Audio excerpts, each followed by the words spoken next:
Welcome to E3, the biggest trade show the video games industry has ever known. Can you believe it? I'm here. I made it to the Electronic Entertainment Expo. We took a group of gamers along to experience it. We have great things coming up. Unreal will be awesome to play. And Zelda, love Zelda. Can't wait to see the new Nintendo Wii! The new PlayStation 3. Halo 3. I gotta find out about it. I gotta know about it. It's gonna be the best year ever. Here we go.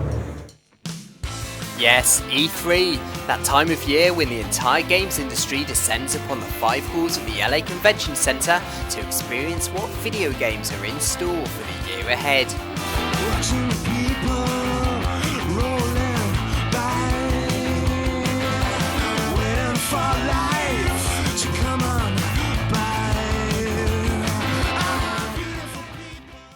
There's no doubt that Nintendo's been the star of this particular E3 with its new console, the Wii. Maybe slightly unpromising beginnings for the Wii. A, it's not the best name. B, it's not really much more powerful than the Gamecube, but boy is it fun to play. Basically, it's all about the controller. It has this bizarre controller which motion senses, which resembles a TV remote. And it has an add-on bit known as the nunchuck, which is pretty much just a little thumbstick on a cable. And the two together allow you to do some really powerful gameplay. And also, a big part of the Wii plan is to appeal to people who don't normally play games. And there's no doubt it will do that when you can pick up the controller and just play sort of intuitively. For example, Nintendo has a game called Tennis. It's part of a sort of sports game package. And it's got to be the most intuitive game ever. Essentially, you grip the remote as if it was a tennis racket, and then to play a backhand, for example, you go like that, forehand like that. If you want to put topspin on, you actually roll your wrist when you're hitting the ball. That's classic Wii action. Another fantastic thing about the Wii is that when it comes out, it's going to have one serious launch lineup. There's going to be the new Zelda, Twilight Princess, Metroid Prime Corruption, Wario Ware Smooth Moves, which is absolutely insane, and possibly Super Mario Galaxy, plus the sports games. They'll all be there at day one. So for me, the Wii, undoubtedly the star of E3. Thanks, Steve. Our first trip then was to Nintendo's stand, where we bypassed the queues and got our gamer Jovan to the front of the pack to try out Nintendo's new Wii console for himself. Hi you guys, I'm Jovan and we're here at E3. We're at the Nintendo stand and we're checking out the new Nintendo Wii, previously known as the Nintendo Revolution. What's so great about this console is this revolutionary controller. This controller is going to be the size of a little remote. It's called the Remote. It also comes with a nunchuck, a complementary addition to the control, so in the game you can use it as a sword and a shield, or a bat and a glove, or a pair of boxing gloves. You can connect up to 4 controls in the system using a Bluetooth wireless connection. It has 10-meter distance, so you can play from afar or really close. Also, another feature of the Nintendo Wii is this connection to the internet. With this connection, you can leave your system on all night and download updates for your games or new games from like 20 years old, like Super Mario, Legend of Zelda, Metroid, and have great experience. It uses low power consumption, so you can leave it on all night. This game is supposed to be released at the end of this quarter and it's supposed to be affordable at a great price. There you guys, let's check it out. The first game Jovan was able to playtest then was the much anticipated Zelda, the latest in a series of classic role-playing games from Nintendo. Hi you guys, I'm here at E3 trying out the new Wii controller. This is it. I'm playing one of the new hottest titles, The Legend of Zelda Twilight Princess. This is the main control, the Wii remote. That's the A control, which is the main one, and the B button was in the back, and the controller pad over here. This is the nunchuck. It has the control stick, which is the C control, and the Z button right here. At first, you get a weird feel of what's going on. Because of the new way of the control, you gotta keep remembering to adjust your camera. But afterwards, you get a hang of it. It's really not that difficult to use. You just gotta have a good try with it. As you can see in this one, I use the C to slash, and the A as the main button. You use the control pad to select which weapon you want to use. It feels really good to play the game, and as you can see in the screen, the fairy is the physical motion element. I can move and select items to change which items I want in my slot. The fairy also gives me an idea of where I'm going. With the C button, you can adjust the view to whichever way you want it and just move the little fairy. If we go that way, uh-oh, danger? Probably. As you can see, I'm grabbing a pot, and to hurl it, I just have to move the control stick. There we go. So you can see there's an enemy. So with the C button, I press it, and with the B, I go and slash it. Yep, he's dead. Another of the features of the new Wii controller is the speaker, which enhances the gameplay. For example, when I shoot an arrow in the game, I can hear the arrow.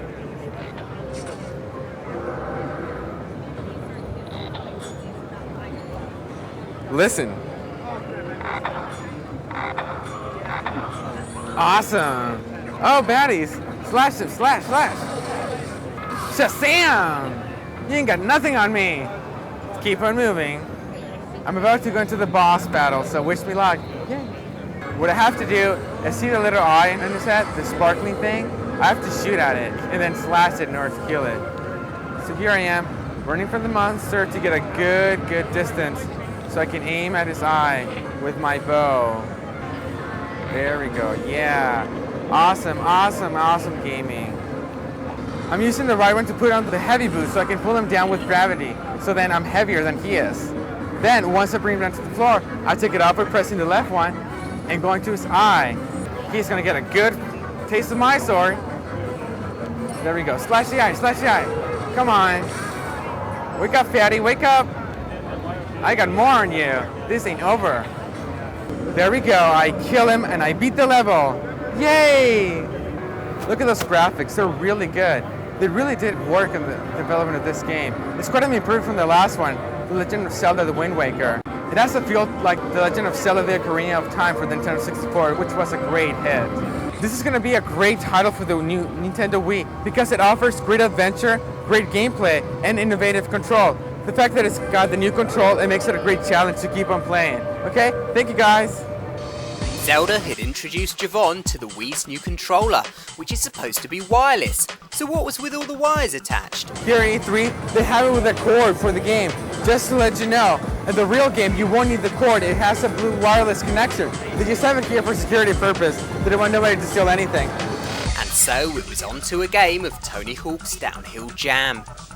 Playing this time Tony Hawk's Downhill Jam for the Nintendo Wii. This time what's so revolutionary about this game is that instead of using the game the conventional way, like I did for the Zelda game, you use it sideways. You will think that feels like pretty much like a regular controller, you know? Not at all. Instead of using the directional pad to move, you tilt the control sideways to direct yourself. And you use the 1 and 2 buttons to do tricks, jump and gain speed. And when you build enough boost, you just shake it. And it's very sensitive, so if you go like this, probably not a good deal. It doesn't take that much to get through it. You use the directional pad this time to select your character and to select the course you're going to. I'm gonna go to San Francisco. So here we go. I'm tilting to gain speed. It takes a while to get used to just because of the fact that instead of like using the directional pad, I'm tilting it to direct myself. But it's also really interesting because have you ever done that before? It's a new time experience and I'm going to the wrong direction. To turn, you just gotta tilt it. It gets you back on track. I smashed one of the other characters. And overall, it looks like a really good game, you know? You guys are gonna love it. Woo! Thank you! And if skateboarding's not your thing, Nintendo was proud to introduce a number of sports games in its Wii Sports package. The first of which Jovan got to play, being Wii Sports Baseball. This time we're going to play Wii Sports Baseball. So this time the Wii controller is going to be used like a bat. It is really enjoyable because you're playing a video game but actually swinging like if you had a bat in your hand. It's like playing real baseball, but in video games. Even though the sensor's pointed that way, it actually is shooting. And it's like you're actually playing baseball. Also, as you can tell, I'm pretty bad at sports. If you have a kid who's like 5, 7, this is a good way to like get them interested in sports and also maybe interested in real baseball. As you can tell, you really have to know how to play baseball, or like at least a good idea. There we go. That was a home run. Yay! Woohoo! Overall, this would be a great game to play, you know, with your dad, with your little brother, with your siblings. If you're interested in buying the Nintendo Wii, this is a good game to get.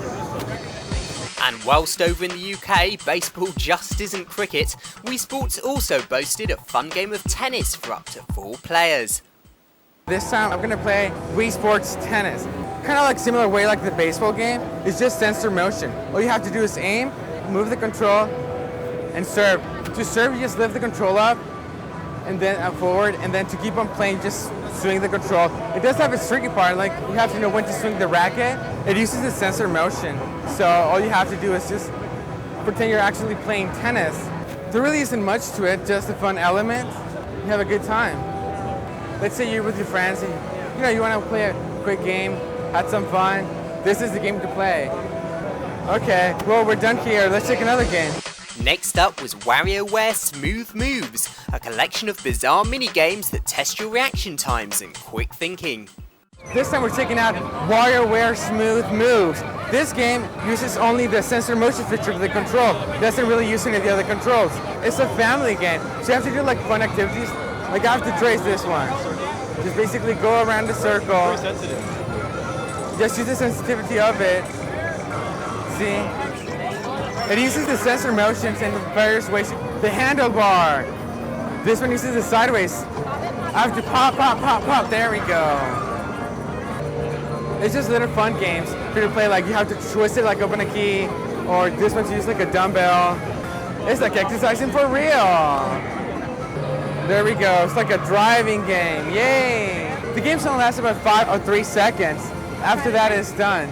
It's just a bunch of little fun games, make you really happy. They're kind of silly, but they really get you used to the control, which is really good if if you're a new beginner. It looks like a fun game, to play with your family, your friends, your grandma, or just when you're really bored, just have a good time. Check it out, you guys. WarioWare Smooth Moves. Thanks, Jovan. And just to prove that the new controller can be used for more than just mini-games, Red Steel was on hand to show us how it can double as both a samurai sword and a gun-tossing pistol in this first-person shooter from Ubisoft. Hi you guys, we're here at E3 2006 and this time we're checking Red Steel, a Ubisoft game for the Nintendo Wii. This game is the story of an American guy who falls in love with a Japanese woman who gets kidnapped by a Yakuza clan. So in the story, he must go to Japan to rescue his girlfriend. This is what we get so far from the demo. Now this game, just like the Zelda game, uses both the remote control and the nunchuck. You use the control stick to move your character, and you use the sensor motion to shoot. The big one is zoom, and you use this one to reload. If you shoot the briefcase and money comes out. Shoot it twice and you'll see it. There we go. See the money fly out. So the graphics are pretty big. Goodbye TV. Yay! If only it was real. You can blow things from the desk. Goodbye stereo. The sounds are really good too. At first it's a little bit difficult just because you have to control the screen. But you get used to it as it goes along. You can also, besides using a gun, you can use a sword. And like here's my Japanese master. Just learn how to use it. There you go. You slash it with a sensor motion. Take it, in the eye. You can parry with this one? Cool. Yeah, you just... Take it. Come here, my Japanese friend, come here. I'll teach you American. I'll give it to you the American way. Take it. The parry, you use it by twisting the nunchuck, and the sword, you just slash it. This game is so detailed that it's kind of worth getting, like you shoot the cars and you see them explode. I'm sure if you get too close, you get hurt. You can see this game really takes advantage of the environment. Enemies can hide from you can hide from them and shoot. Here we go, fish tank. You can freeze time to kind of get rid of your enemies.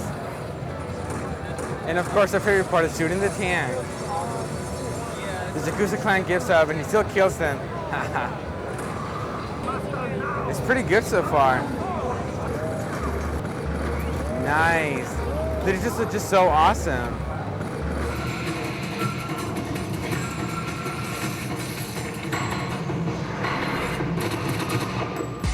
Next up, it was time for Jovan to be one of the first people ever to get their hands on Super Mario Galaxy, the much anticipated Wii debut for Nintendo's mustache mascot.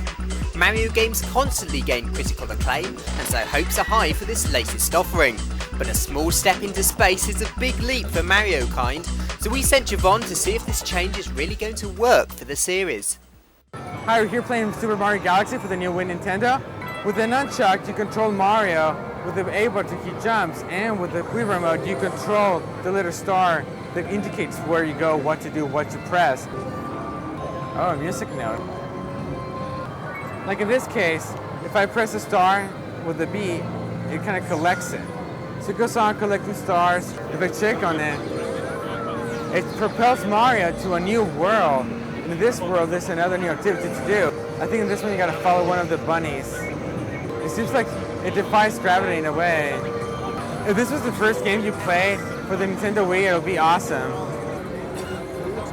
It's a little bit difficult to go with the camera angles, but you can fix it just pressing the little button on top of the C. So that fixes it.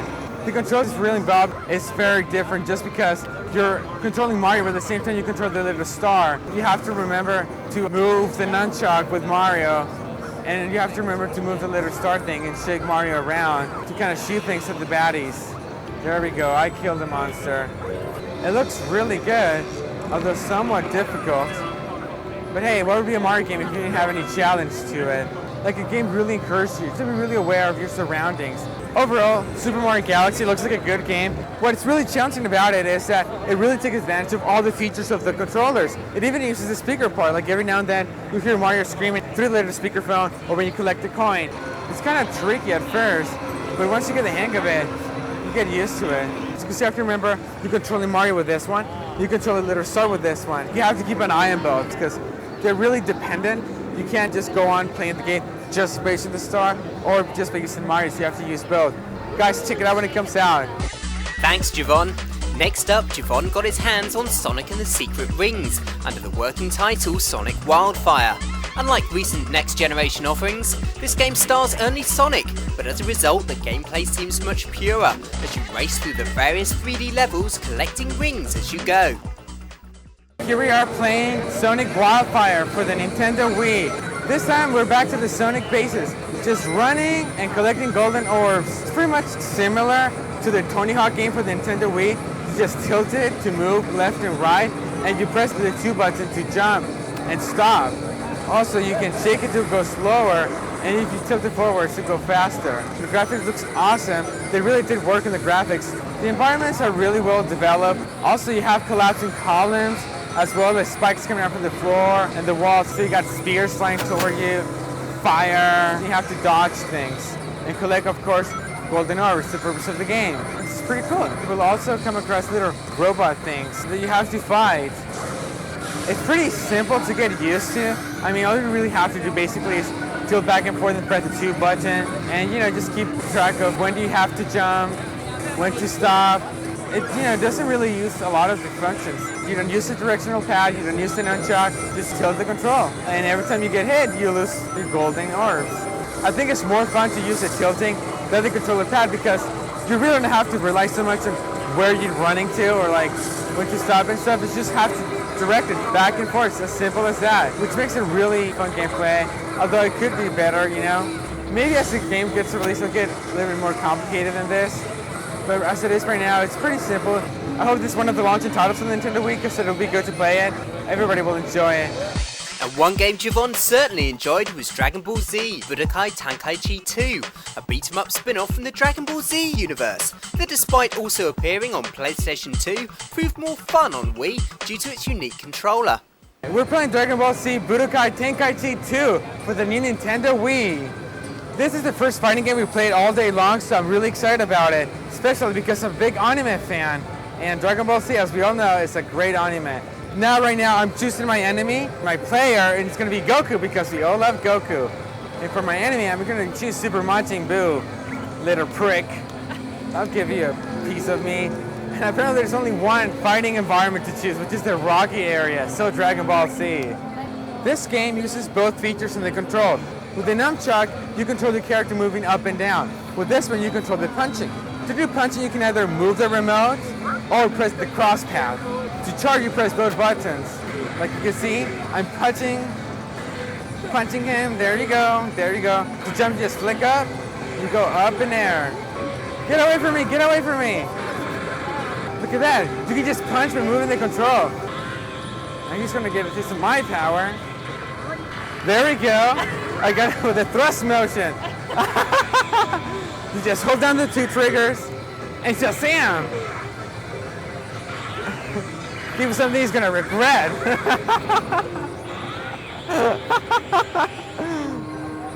There you go. Take it, take it, take it. The game so far is pretty good. I mean, I don't even have to look at it and I'm fighting and I'm winning. This is so awesome. This is definitely a must get. You're gonna love it. It's awesome. There you go. Here's him, Goku, like you did in the cartoon. See? I'm winning, I'm winning. The control response is awesome. You don't have to do much and it responds like, I just shake a little bit and he gets it. Like, I can do the superpower without looking. And yay, we won! It looks really good. I like the fact that they keep the anime look from the cartoon, and it's not 2D, so they use their 3D elements really well. So it's a fun fighting game. If you love fighting games, this is the game for you, so check it out. Next up, Jovan was tasked with controlling a bunch of monkeys in balls during a banana blitz. Not the easiest of feats to achieve, as you tilt the controller to try and keep your monkey on track and avoid falling off the edge of the various precarious levels. Hi guys, here we are playing Super Monkey Banana Blitz for the Nintendo Wii. Although it looks really easy, actually it's quite challenging. It uses quite a lot of precision. And if you're not good with your hands, man, this game is going to be tough. It really is going to be tough. The controllers, although really simple, they're really hard to control. Like, if you go press down, he goes fast. If you go up, he slows down. If you go to the side, he tilts us. And if you press A, he jumps. Of course, I lost already. It's a game over with my gay little monkey. The game is really involved. It looks really like a lot of fun. And a challenge game, not just any fun game.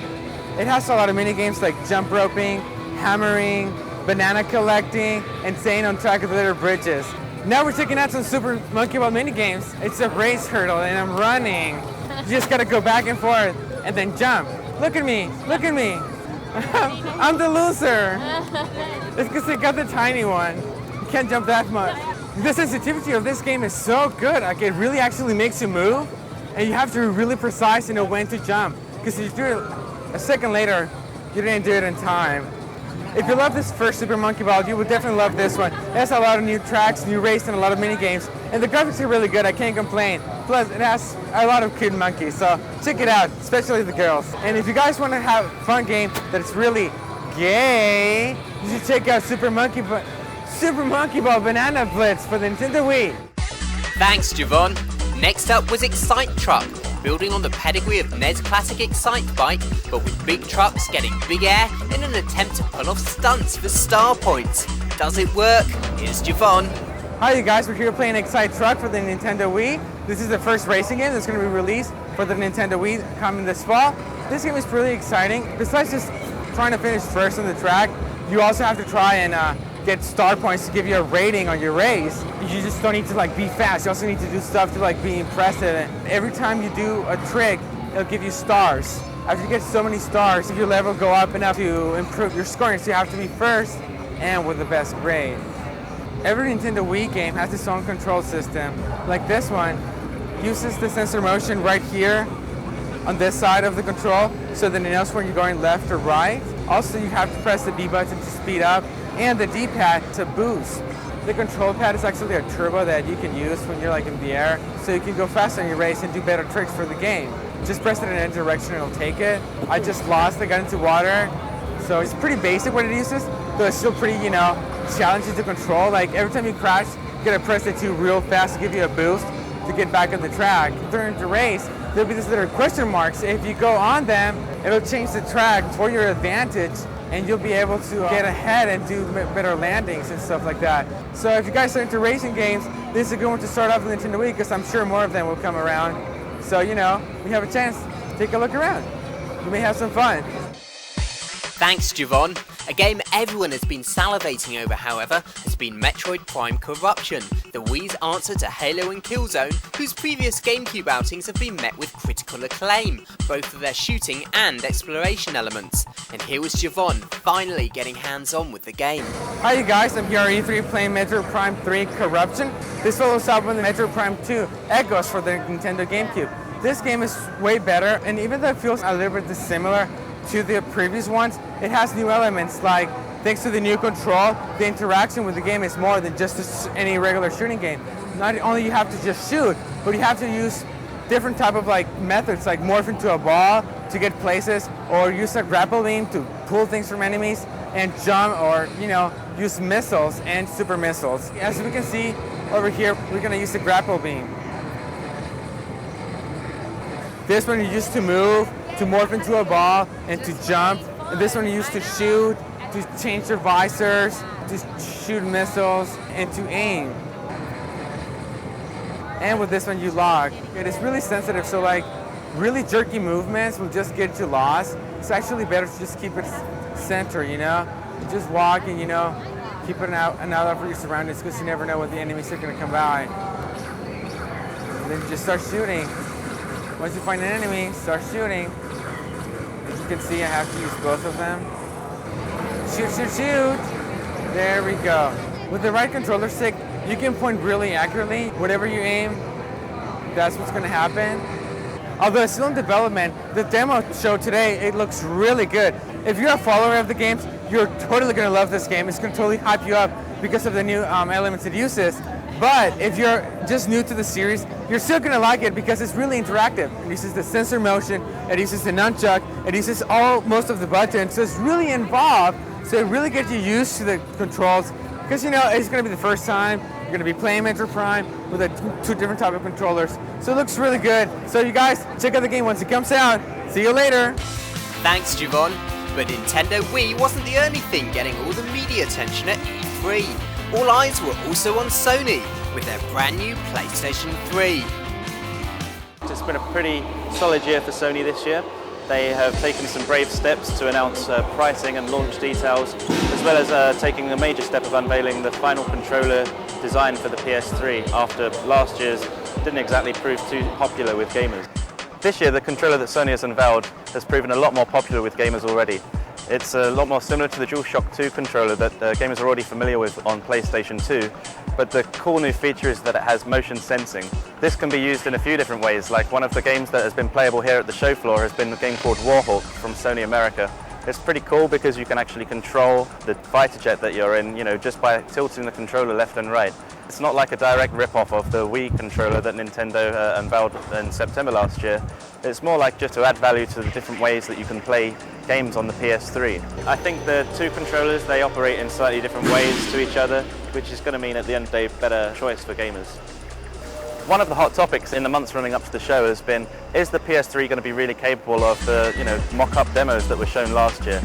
The answer is kind of no, basically. The games look pretty similar to what we're seeing on 360 since last year, and this is becoming quite obvious now, but it's still cool, and Sony has been quite generous about letting us see what the PS3 can do. For example, they had a load of PS3 playable kits on the floor, running off of the pretty much final development kit hardware. From that we can get a good idea of what the PS3 will really look like when it's released. There's going to be two different packs that you'll be able to get for PS3. You'll have your basic version, which will come with a 20GB hard disk.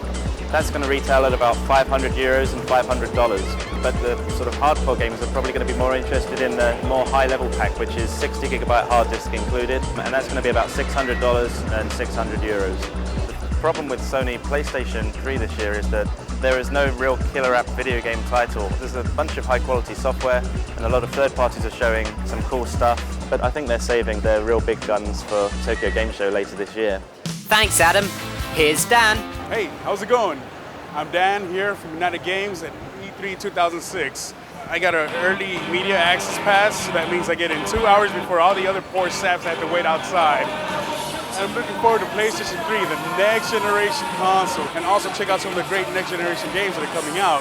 Let's go give it a try. First up was Genji, Days of the Blade, which dramatizes historic battles in ancient Japan. Now it's time to play Genji 2. So the first game I played was Genji 2, and as soon as I picked up that controller and started actually playing the game, I said, oh my God, what a disappointment. Genji 2, you gotta work on the camera angles, and the graphics really need to be beefed up. For a PlayStation 3 game, the graphics sort of look PS2-ish. I talked to the developer of the game for a bit. He says based on historical facts and I don't know in history about any little demon orcs coming out and actually attacking samurais. But other than that, the game's pretty good. There's just a couple of quirks they gotta fix. If this is the first time you pick up the game, it's nothing you haven't played before.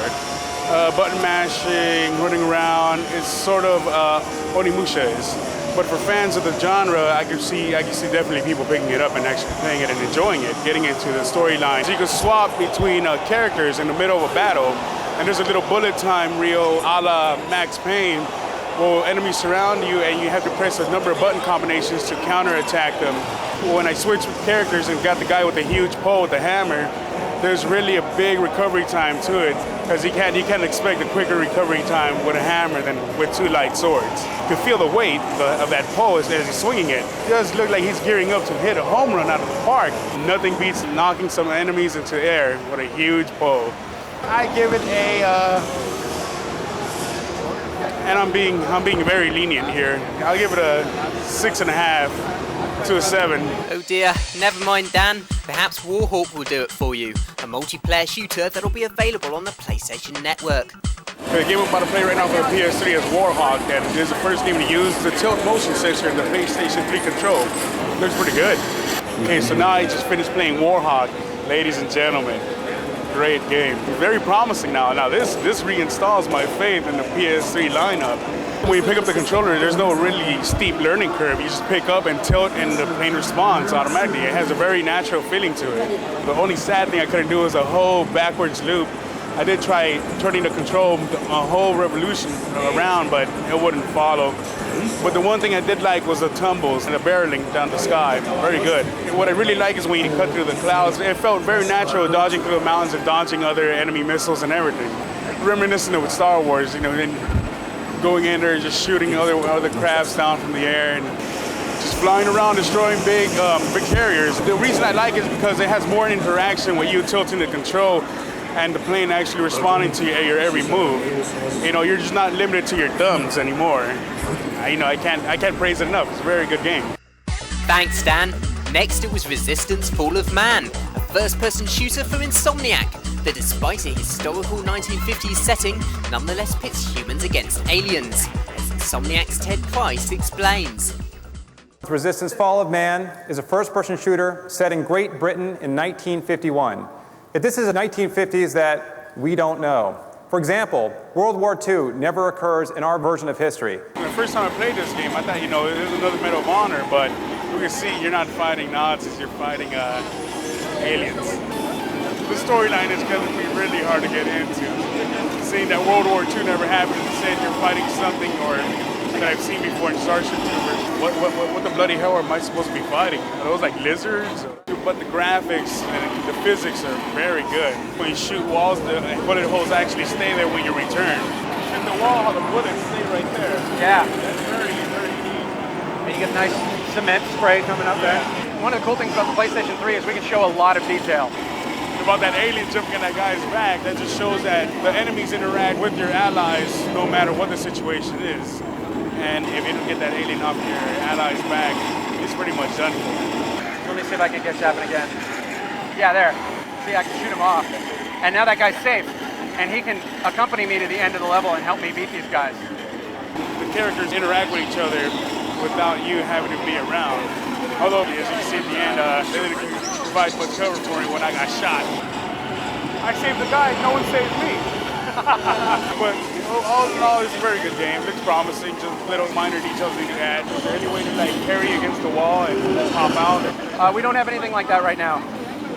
And when I first came to this game, I was a little bit iffy, but once I picked up the control and started getting into the gameplay, it was easy for me. It came with a natural flow. And exploring the whole territory, walking around, getting a feel for the game, very good. What you're seeing here is one of our battlefield segments in the game. Throughout the game, in addition to corridor shooting segments, there'll be these large, expansive, very cinematic, frantic battlefield sequences where it's you and just a ton of allies taking out tons of Chimera. Very good. Oh, and some of the weapons are pretty good too. Because we have such a different universe to work in addition to the standard weapons, we also have a lot more imaginative weapons. For example, the bullseye. If you hit L1, it fires out a special tag, and when you hit an enemy with that, all of your bullets after that point will go to that enemy until he dies. You can also tag walls. All of your bullets will go and rotate above the trap on the wall, and you can move it around the environment. Push circle to throw out the grenade, and it throws out a spiky grenade. Hedgehog, we're calling it. It rises up into the air and shoots out hundreds of little spikes into the environment. You can shoot bullets randomly, and they just follow your enemy until he's dead. That's really cool. I can see fans of first-person shooters jumping into this. What'll set it apart from the other games is just the storyline, and also the way your allies interact with each other and with you. From the three that I've played so far, WarHawk is at the top. WarHawk is good. Resistance comes in at second, and Genji too. Sorry, dude. You guys are last. Genji's still getting you down, Dan? Why not try the Blue Wonder as he speeds onto Xbox 360 and PlayStation 3? Alright guys, remember this? The Genesis era? He's back with PlayStation 3. Next game we're going to play is Sonic the Hedgehog. The new character for this one is Silver the Hedgehog. You saw me playing before with earlier. The learning curve on this one is pretty steep. I couldn't use his or her psychic abilities. Well, when I was playing with Sonic, it was more lenient, more easier to control, but if you're a fan, it'll be something for you to easily jump into. With Silver, it was a bit sluggish, slow pace, but with Sonic dashing through bridges, riding rails, everything, yeah, you definitely feel the adrenaline rush. I managed to surf on water, surf on rails, and it's fun. You know, I can see myself getting into this. It's the Sonic I've seen before in the Dreamcast. There's a couple of good new innovative things, but I've seen it and played it before, so I don't personally see myself being like overhyping it as much, but I can see fans really getting into this. More of the same, except better graphics, richer graphics. Thanks, Dan. Next, Dan was able to try out Gran Turismo HD, a special demo Sony had created by taking vehicles and tracks from Gran Turismo 4, as well as various bikes from Tourist Trophy, and boosting their resolution for PlayStation 3. Whilst not a game in its own right, it showed how the development team were getting to grips with the new PlayStation 3 hardware. The demo was a precursor to the PlayStation Network's Gran Turismo downloadable title, and showed the team was on the right path to developing the much anticipated Gran Turismo 5. I just finished playing Gran Turismo HD. It's running at 1080p. Visual masterpiece, very beautiful game. Well, the first time I saw it, I thought it was actually like a movie or a TV commercial. But once I saw people interacting with it via the controller, I was completely blown away. The vehicles themselves are very responsive. You can choose from either traditional racing cars, Lamborghinis, Shelbys, to motorcycles, Suzuki's, Hondas, and Yamahas. And once you get behind the wheel per se, everything is just marvelous from there. When you're driving down the road, you see everything reflect right off the vehicle, the trees, the lighting, everything. It's beautiful. This really showcases the capabilities of the PS3. When I would use the Suzuki Blue motorcycle, I fell off a couple of times. One little bump against the wall and you're battling to regain control of your motorcycle when you're going 200 miles per hour. Not to mention that I only had one gear going at 80 miles per hour and everyone else was overlapping me, going around 250 miles per hour. But it was fun. As far as this being a PlayStation 3 title, I should really see it showcasing and highlighting everything that the machine has to offer. Lush graphics, great physics. I don't see no reason why not to get into it when this one comes out for the PS3.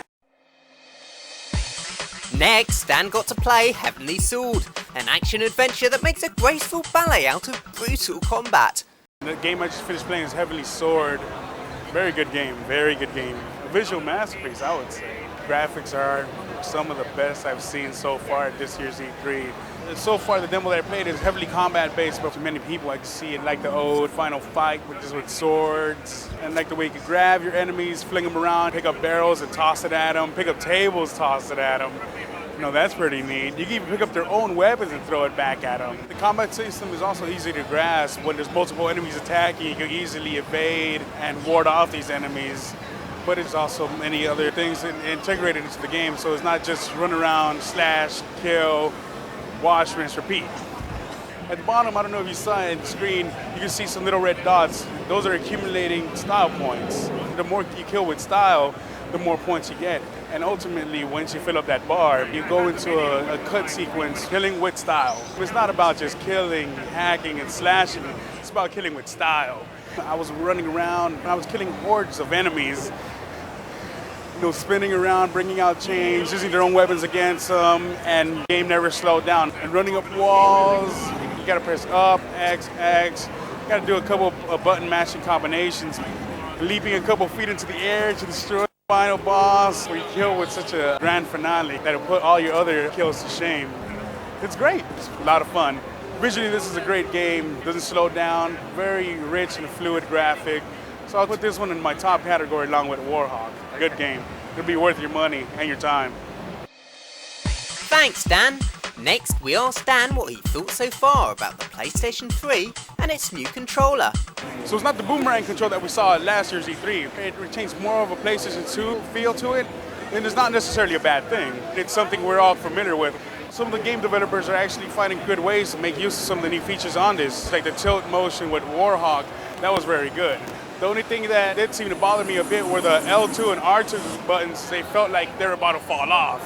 After experiencing last year's CGIs, experiencing these games firsthand today, you can see the graphics really live up to the hype and expectation of the PlayStation 3. As we're seeing some of the cut sequences right now for Africa, the graphics are very rich. A definite step up from some of the games that I've seen on the Xbox 360. Some of them are cut above my expectations. WarHawk, Resistance, Fall of Man, even Sonic the Hedgehog has its glory moments. I see room for improvement for some games, and I'm hoping we could get our hands on some more games. Next, Dan was joined by Karina to challenge him to a game of Sega's Virtua Fighter 5. We're over here in the South Hall now, checking out Virtua Fighter 5, and we have two new fighters. They have El Blaze from Mexico, and they have Eileen from China. The trailer looks promising, but seeing and touching is believing. I got a punch bag over here with me, so why don't we give that a good go? I feel sorry for him. Oh crap, getting my ass whooped. Cheater. As you can see, my colleague here lost. Cheater. It's okay, it's okay. She won the second round, and Cheater. There's no winners or losers today. We both won, right? Obviously, I was cheated. One of the guys was helping him play what buttons to push and everything, so For the that's why, skill. Yeah, anyways. But yeah, Virtua Fighter 5, very good game. The graphics are really good, they're great. The movements are better, they're faster, and it's better than the Virtua Fighter 4. Well, this is the first fighting game that I played for the PlayStation 3, and so far so good. And it made a good first impression with just those one characters that we did pick. So, imagine the rest. Looks like a worthy addition to anyone's library. Yeah. Especially after my victory. I'm sold.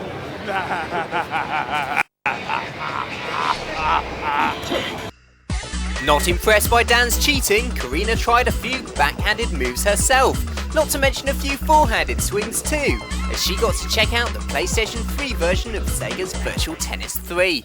I'm about to try the Virtual Tennis 3. The graphics look pretty good so far, so we'll see how it goes. It's a little tricky because it switched positions. You were in the opposite end, so I couldn't figure out which one was I. But you'll get used to it. I figured it out. I won the first round. I'm winning. The last one I lost. Tennis is tennis.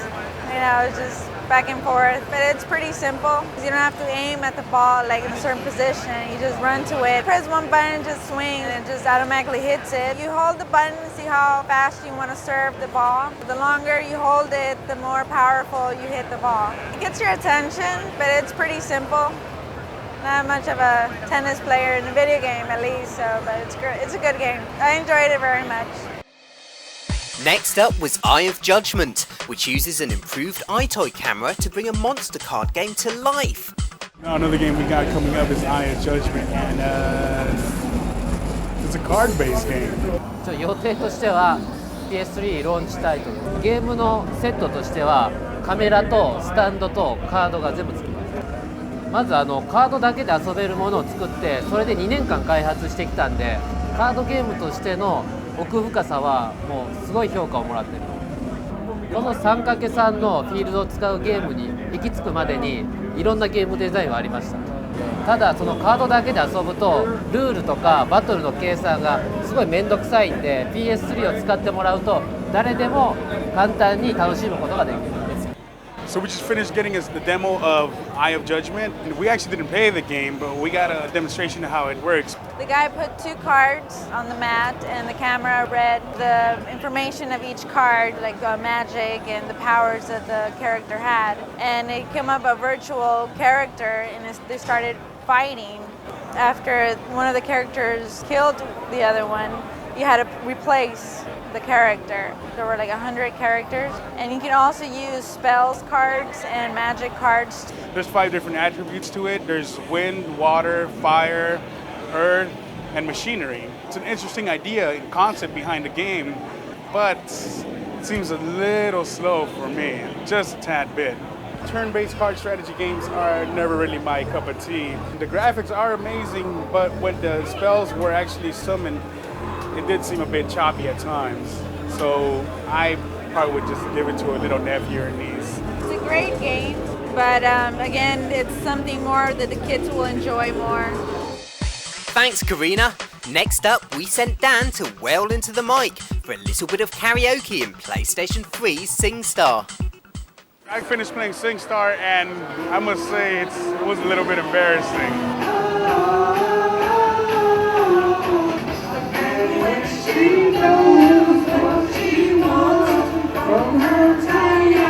I didn't want to play it.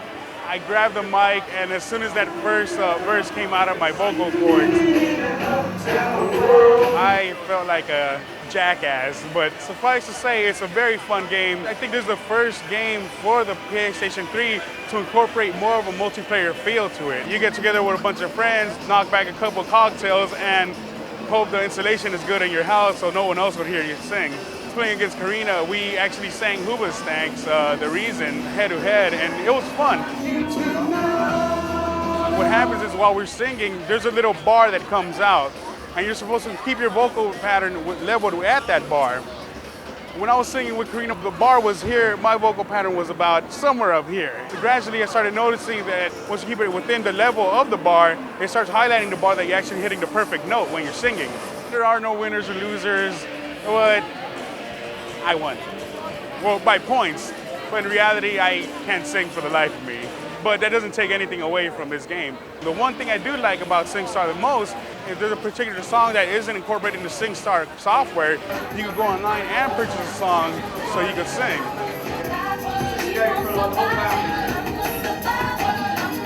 It incorporates the iToy so you can play against other opponents over the internet. And depending on how good you are, you can be either an international superstar or an international embarrassment. Don't look for me on SingStar, I'm only keeping it one player in my house. Personally, I'm not one to really sing out in public. It's embarrassing, yeah, once you pick up your microphone and start singing, but once you get over that embarrassment, it's a lot of fun. Every move you make, every value. I didn't want to stop. I wanted to go for another song and another song and another song, because once you really get into the game, you forget that you're singing with a bunch of strangers around you, and you really get into the feel of the whole game itself. Although there's a certain level of embarrassment attributed to this, it's top of my list. It's all thumbs up if you're not red and going like that, but other than that, it's a great game. Next, Dan was given the chance to see the PlayStation 3's user interface in action, which aside from loading games, can also access music, movies, and photos. Scroll through on your own, flip them around, or just hit the start button and that creates its own slideshow. Backspace out, and then it goes right back to your menu where you hit music. Music is MP3 and 8 tracks. That's A-T-R-A-C, not 8 tracks. Band, you select your album, pick your song.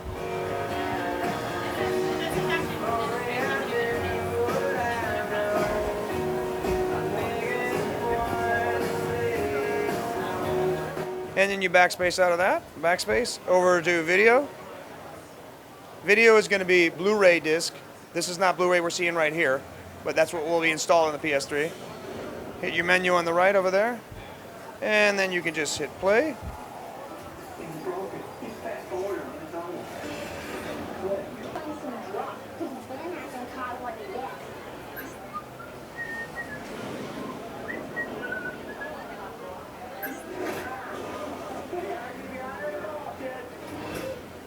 Backspace out of your video onto games. Games are not set up in this particular demonstration.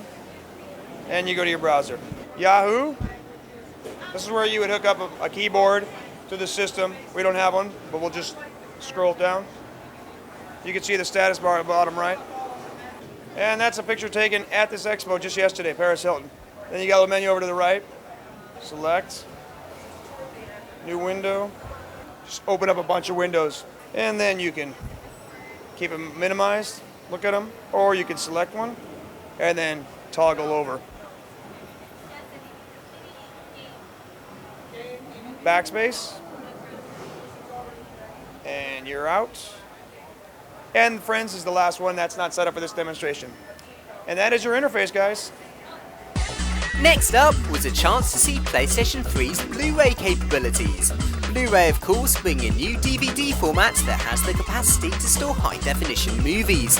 And here Sony was showing some off on a high-definition TV. We just saw some trailers right now on the PS3 via Blu-ray disc. Very lush and beautiful. I mean, we just saw some on a high-definition TV. Everything looks superb, intact. There's no pixelating at all when it's playing back the movies. It just looks perfect, superb. What more can I say? Very good. So, given all Dan had seen during the course of E3, how did he feel about PlayStation 3? It was an honor for me to come over here and actually get my hands on this incredible machine ahead of the general public. It has web browsing capabilities. You can see photos, music, movies. PS3, you got my thumbs up. You got me sold. Very amazing machine. But the PlayStation 3 wasn't the only next-gen powerhouse out in full force at E3. The Xbox 360 was boasting some truly impressive titles as well. Here's our roundup of the best of them. A new Call of Duty sees you liberating Paris during the Normandy breakout. Jump on vehicles with your buddies, from tanks to jeeps to motorbikes with sidecars, and engage in mobile combat. Or get close and personal with the new ability to use your hands for fisticuffs or to defuse bombs. With the freedom to complete a mission any way you wish and a cinematic score by the composer from Stargate Atlantis, there's every hope this will be the best in the series yet. Crackdown sees you play a law enforcer in a futuristic city, cracking down on crime sprees with the help of superhuman-like powers. You can jump high up to the tops of buildings or pick up and throw heavy items such as barrels and cars. The game is being designed by Dave Jones, previously part of DMA, that designed the original Grand Theft Auto. Much like GTA, the game takes place both on foot and in vehicles, with added cooperative gameplay, so you can have a friend in the car with you, joining in on the action, such as running over criminals in a monster truck. Think Judge Dredd meets Superman meets Grand Theft Auto, and you should get the idea. Shadowrun, a classic RPG board game, has graced the world of video games before on Mega Drive and Super Nintendo, and now it's spawned an Xbox 360 first-person shooter. Whilst not staying entirely true to the Shadowrun board game universe, it does allow you to play as elves, trolls and dwarves, as well as the usual cybernetically enhanced soldiers we're so used to seeing nowadays. Thus, modern weapons meet ancient magic, allowing for spells, holograms, teleportation and X-ray vision to be part of the multiplayer mayhem. Launching simultaneously for the PC, it's the first game that lets Xbox 360 and Windows Vista users play against each other online, as part of Microsoft's Live Anywhere service. Lost Planet from Capcom sees you lost on a planet with a very foggy memory and even worse weather conditions. You've got to traverse snowy terrain, facing everything from blizzards to snowstorms, not to mention the big scary creatures that jump out at you. Instead of sitting down with them and rival snow pirates for a nice cup of hot cocoa, you get guns and vehicles and shoot them all in order to collect valuable thermal points to keep you warm. A hard, arduous trek in the snow is looked forward to by many as a more immersive experience than most shooters offer. It follows the story of Wayne trying to get his memory back, whilst getting paranoid about sinister motives of local construction companies. It's yet more shooting, but on ice.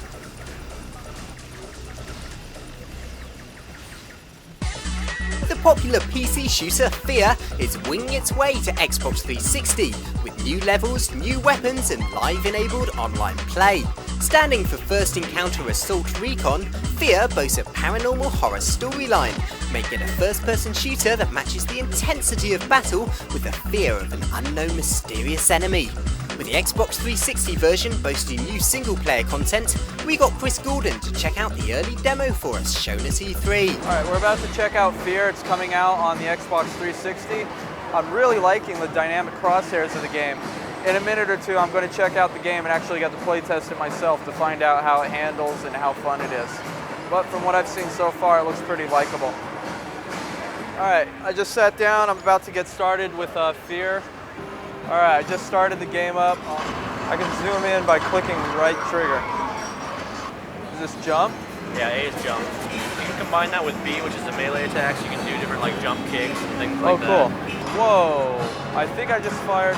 Yeah, oh, I just alerted an enemy. That here I am.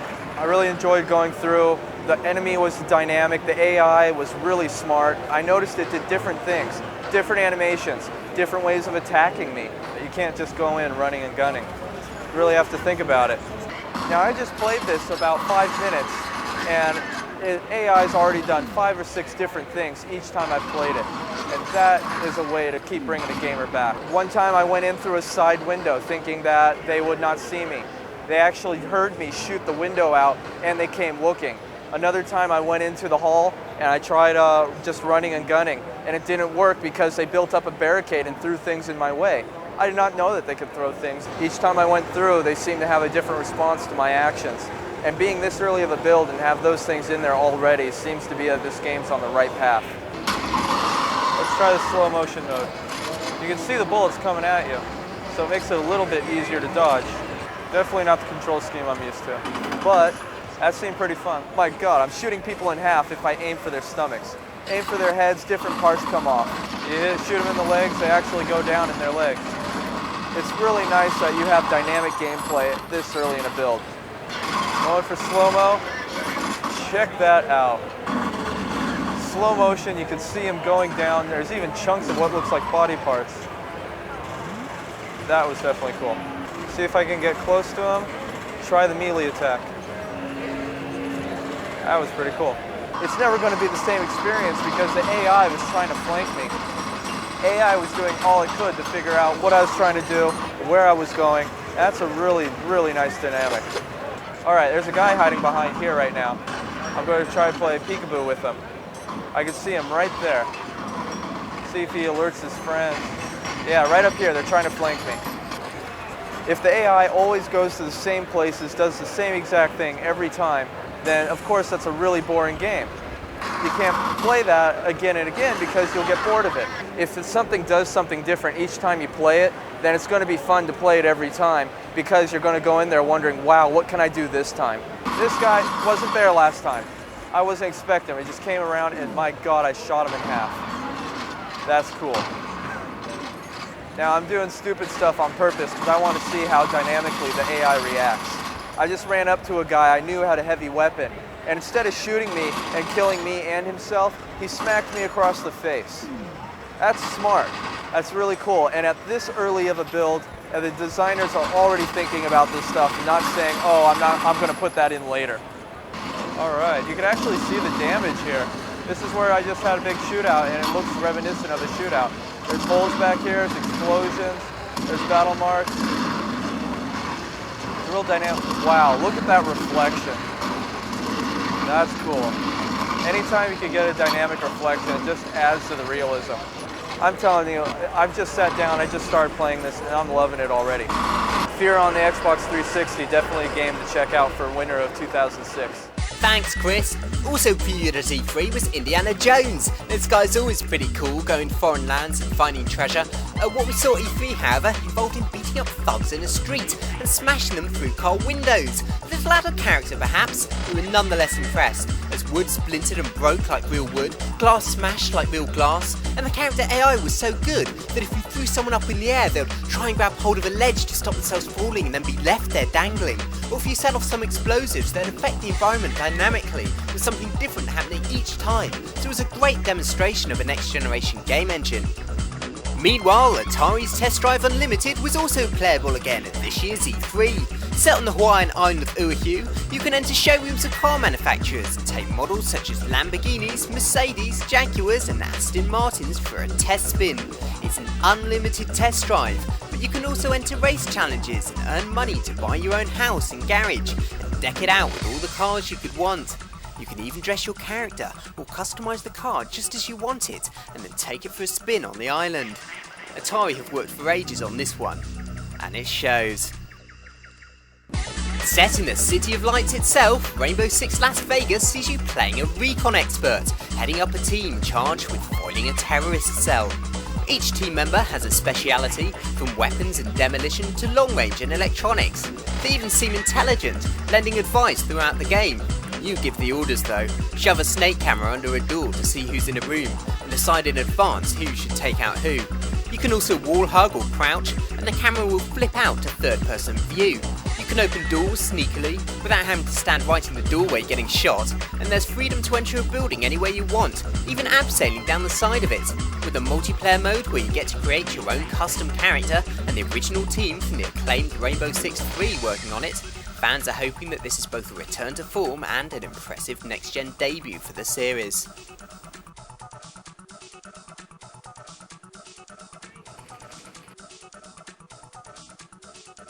In Viva Pinata, you can build your very own garden and attract living pinatas to it. Some may be attracted to your ponds, others to your grass or trees, and in turn they affect the ecosystem of the garden as they form a part of the food chain. You can name them and dress them up, and you need to take care of them so they don't fall ill. Simple pinatas such as worms will pretty much do as you ask of them, whereas other pinata animals may be stubborn and need to be bribed with candy. Baddies can also get into the garden and wreak havoc, but they can also be trained. A snail eating all your flowers, for instance, can be trained to eat all the weeds instead, thus helping you out. You can also go online to sell and trade your pinatas, or visit a friend's garden, or even to help them grow one of their own. With a Saturday morning cartoon and toy merchandising planned, Microsoft hopes this will become its very own Pokemon, Animal Crossing or Sims equivalent, and bring in a new audience to the Xbox 360. But one of the most impressive games we saw previewed for Xbox 360 had to be Stranglehold. This is Sean. This is Lance. We're here in front of Stranglehold, John Woo's cinematic game, done a lot in the similar style of Max Payne and Max Payne 2, very cinematic. Yep. We're just about to go in and check it out and see what's going on. We're looking forward to a top-notch action thriller movie game. John Woo, man. John Woo, bringing the pain, baby. A city set to explode. Two rival gangs. A vicious Russian crime syndicate. And one hard-boiled cop caught in the crossfire who will stop at nothing to see justice done.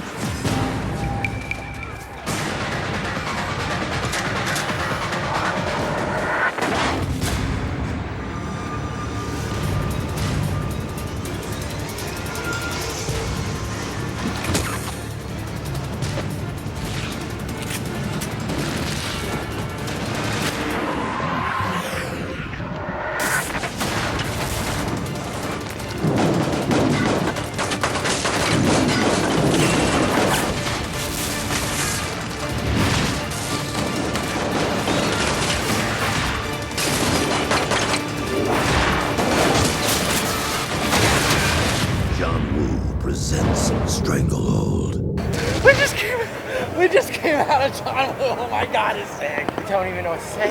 I'm freaking out. It's totally cinematic gameplay. Totally. Oh my God, you have no idea. You're in the movie, but you're in the game. Yeah. You're in the movie, you're in the game. I mean, you could do anything. I mean, you slide on those little carts and everything. Just land, slide. Just goes. Two-fisted action, double guns, pumping, blazing away. You can dive on down rails. Slow motion too. You sit there and just slide down, ba ba ba ba. Down the banister. You can slide down or the up. banisters. You can run up it too. It was amazing. Run up the banisters. You can dive onto mobile catering carts. So you slide on it and dive, and then it rolls. Everything in the environment is breakable too. I mean, it's totally everything. environmental. You can destroy anything you shoot at. Walls, the tiles, individual tiles in the walls, they all get shot off. Like you'll shoot someone with a shotgun, and it goes through them, and the tile behind them will actually explode still. You can grab a table, flip it over, and use it for cover, and also shoot it down to just bits and pieces of wood. It's so realistic. It's amazing. The AI is superb. It looks very real, very cinematic polish on the AI. Your enemy looks like they're real people, and when you shoot them, they grab different spots of their body. And they react to the environment too. They react to the environment. If you shoot glass and glass shatters behind them, they flinch. With each new console, the graphics are just a little more full. more complete. Smooth. So you don't get the feeling like you're playing against cardboard people. You're playing against real people. It's amazing. Brings a real movie-esque feeling to the game. We were actually in the room live playing on a live engine. It was not a pre-played Yeah, song. no pre-played. It was very intense. We had to get health kits because the guy was getting shot up. Boss was getting him. Yeah, it was sick with a sickness. He was so Boss cool. came in with a rocket launcher. He dodged, he moved with one joystick, aim with the other, and then there's the fire buttons in the back. Like the creators of Max Payne, they take the John Woo as the basis, so you get a feel kind of Max Payne-ish, but it's all John Woo oriented, very action-packed, and it has Chow Yun-Fat starring in it.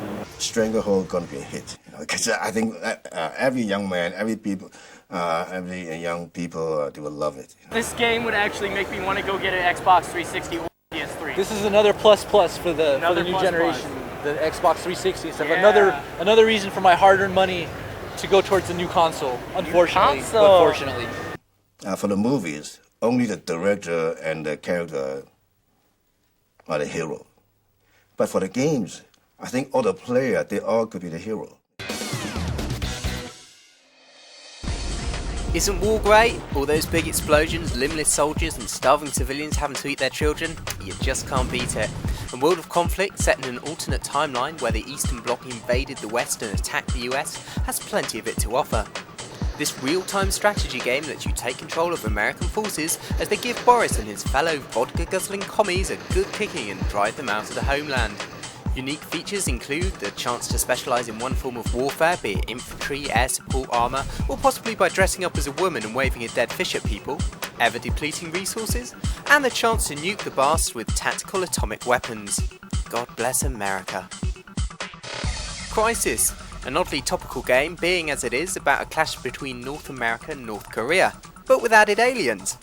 That aside, Crysis is yet another first-person shooter from the makers of Far Cry, but now using their new CryEngine 2 system, which promises motion blur, ambient maps, dynamic soft shadows and plenty of terrain to blow up. Your character also gets to strut around in a special exoskeleton that can make him move faster, fire heavy guns, or presumably make toast when and as required. As an added bonus, there's also the promise of 32-player online gaming, but whether there'll be any takers in North Korea is anyone's guess. These days, global warming is all the rage, but not in this game, which predicts a huge ice age in the 22nd century and a huge war for what's left of the world's resources. So while it's good news for polar bears and penguins, it's bad news for humanity as two great alliances slap each other about viciously. Battlefield 2124 is the next installment of the first-person shooter meets strategic wargame with an emphasis on tactical combat. This time though, the aim is to destroy the other side's base, a flying fortress called Titan, rather than spend too much time worrying about victory points. Highlights include the chance to smack the excrement out of your foes with war walkers and flying tanks, but snipers, riflemen and engineers are there too for fans with more retro tastes. Next up was Unreal Tournament 3, then known as Unreal 2007, in the vain hope it would be out earlier this year. Alas, it wasn't, but Lance and Sean did at least get a peek at what the developers have been up to all this time, by way of Midway's showcase of this epic first-person shooter. This is Sean and Lance. We're outside of Unreal 2007. We're about to go in and bust some heads with some headshots and some ultra kills and see what's the real deal on the new version of Unreal. One of the sickest games of all time. So check this out.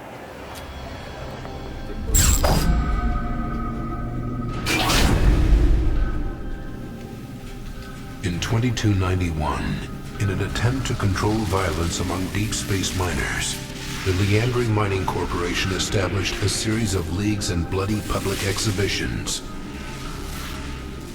For 50 years, the fight's popularity grew with their brutality. Then, the war came. From the dark depths of space, the Necrus armies attacked the Tyrrhenian mining colonies. The Tricasts called it a corporate skirmish, but you lost everything. Your family, your friends, your entire clan. Now you're fighting for all you have left. Revenge. From Epic Games, the studio that brought you Gears of War, Unreal Tournament 3. awesome. That was so sick, dude. Oh my god. We just got out of the preview for Unreal 2007. You have hoverboards, man. They have hoverboards so you can get around the map. They have extensive maps. Huge. Much bigger than the last Unreal. Old vehicles. New vehicles. Oh, huge alien enemy. Huge. Oh, just like huge enemy. And it burns you alive. Just and you're gone. You're just gone. It was so amazing. New shielding technology where you get a see-through kind of plasma shield in front of you. Blocks anything. Anything that's coming to you. Blocks anything. Huge rockets. Always have to bring the blue orb like before. Remember? Bring the blue orb. Yeah. It's one of the Conquer missions. There's a new level called War Mode. War Mode. Yeah, you're just going through and you're just totally trying to take over everything. Trying to transport the orb to the ending of the map. Yeah. And you take like little designated spots, so you take over that spot, and once you actually put the orb in, you can actually like take over turrets that they used to have and walk into the turret, you know, start firing with it. The showcase we just saw, it was just one guy playing, showing and talking and telling us about what was going on from one team's perspective. But he did mention an alternate team that we're going against. That war mode, I'm suspecting, will link up with a LAN or with online. And when you're online, you can choose which team you want to be a part of, the advancing or the trying to stop the advance. You'll be able to hook onto the internet, take out other people that you want to kill. You have a whole little troop posse that you wander with. They have vehicles. Yeah. So you get in the vehicles that we saw has up to 4 spots that you can sit on it. And you can actually, like with your hoverboard, you can actually link on to the vehicle and actually jump into the vehicle and sit on like a turret or whatever's open. You can draft. You can draft with the hoverboard on the vehicles. You know everyone's gonna trip over that one. Everyone loves hoverboards. Did not have that so before. Awesome, man. Oh my vehicles capable of carrying up to like 8. 6 or 8 or something. Between 6 and 8. So That's you what can it grab was. all your people and jump on it and And it was grab a this turret. huge, like it would go into siege mode, and like this big gun comes out, huge, and just starts charging up. You see it go down the barrel, and then just fired at it, and it was totally obliterated. They had it was amazing. This really great mobile rocket. When it gets ready to fire, it plants some stationary legs on the ground. So to stabilize it, and then it fired at some ships that were coming from the sky. It was incredible. It was amazing. It was like a battle from the stars coming to the planet, and we were right there with it. It was Total so next cool. step of first-person shooter game right there. And it brought the Unreal cleanliness of the definition of characters. The profile is very clean. Lasers, you could tell exactly what was happening. It had very good panoramic horizons. Yeah, from the cinematic part where it comes in and actually shows you what you have to do, and that totally zooms you in. That was the hook right there. See like little snow and rocks and icebergs out in the ocean, and then you go in and you see like, you know, a little mountain range. It's a more epic scale than the other Unreals. I can compare it to Halo in the epicness, how you see the space and the sky and the planet all in one shot, and the epic battle. If you're an Unreal fan, of course, you're just gonna totally be in there. You're just gonna zone in, you're gonna wanna beat everything. But I mean, the new things are just gonna blow your mind. I mean, you have no idea. But I mean, for the people that are not really used to it and everything, I would assume they would like the epicness, as you said. If you're not too familiar with first-person shooters and stuff, Unreal's pretty easy to catch on. Give yourself 5-10 minutes to familiarize yourself with some of the weapons and buttons, but it's really easy to play. Yeah, any person would actually like this game. They would get hooked. You look at the sky, perfect. I mean, the graphics were amazing. I mean, it's just the way it was. It'll hook any person. If you like first-person shooters, you have to check this out. You have to check it out. You have to check out Unreal 2007. And if you just like games, period, if you don't get this, then you fail at life. Yeah, but you are a failure of a gamer. Of a gamer. You got to play Unreal 2007. It's just non-stop action. Get this guy's t-shirt right here. Get this guy's t-shirt. He's got the t-shirt. Action going Unreal right action. Great. If you play any Unreal before, you'll know what we're talking about. Yep. Thanks, guys. Have you ever felt the urge to have pointy ears and stab people? With the World of Warcraft's first expansion, The Burning Crusade, you can, with the newly available Blood Elf faction. Also present are the blue-skinned Doree, a purer, less mutated strain than players may already be used to. Levels are now capped at 70, and other fun add-ons include the ability to make magical jewellery, visit a bigger Azeroth, as well as what's left of the Orcs' homeworld Draenor, and kill things as usual. When in Rome, do as the Romans do. Presumably that means going out with your sister, eating dormice and wrestling with the dreaded third declension during Latin lessons. But in Gods and Heroes it also means taking part in a massively multiplayer online RPG. Here you can play wannabe Roman heroes fighting against the foes of the Republic, be they Gauls, Carthaginians or creatures from classical myths such as the Gorgon Medusa, a three-headed dog, a three-headed dragon and a three-headed thing. Still, there are 1,000 missions promised, special god powers that can be used in battle, combo attacks and the chance to, as ever, play online with any number of wannabe legionaries. But our biggest surprise of the show had to be Safecracker, a collection of brain-teasing puzzles scattered throughout a large mansion that you're free to roam. We got Sean to tell us more about this surprise hit of the show. So we heard about this new game called Safecracker. It's a pretty new game, nobody really knows about it, but we've heard that it's actually quite fun, and we wanted to try and check it out, you know? Come on, let's go, let's go inside. It's about a man who's a professional safecracker. You go through the game and do a whole bunch of different puzzles, cracking safes, doing different actual codes and puzzles from your everyday life like Sudoku. This is Sudoku. Yeah, that's... So except with numbers, it's with the currency figures. Here, what can I put? Dollar, no. Euro, yes. Here I can put dollar.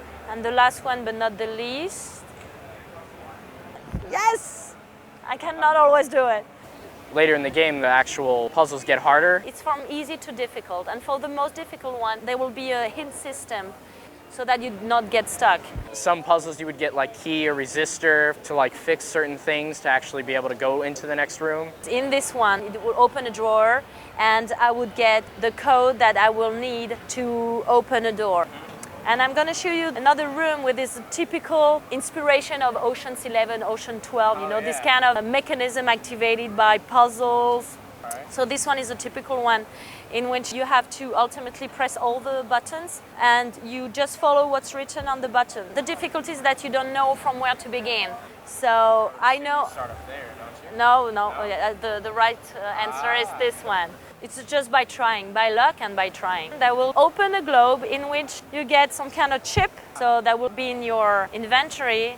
And if I go to the next puzzle or activation, I see that it's ruined, it's broken. So I'm gonna try all the chip-related items that I have. And here I put it. And yes, opening of the door. And you know, I have two other puzzles that I didn't do behind, but I can still go forward and try do some new ones, you see. And what is interesting is you've got all these great graphics, a lavish and kind of extravagant environment. You're moving through a house of a former eccentric billionaire, as they actually put it, who bought a whole bunch of safes, and you have to go through it to actually get the will from the former owner of the house, for the actual people that hired you for this. And if you finish, they might not give you the pay, and they lied about it. Nobody actually knows yet. Bit of a mystery right there. It's a difficult puzzle. I don't know if you guys can crack it.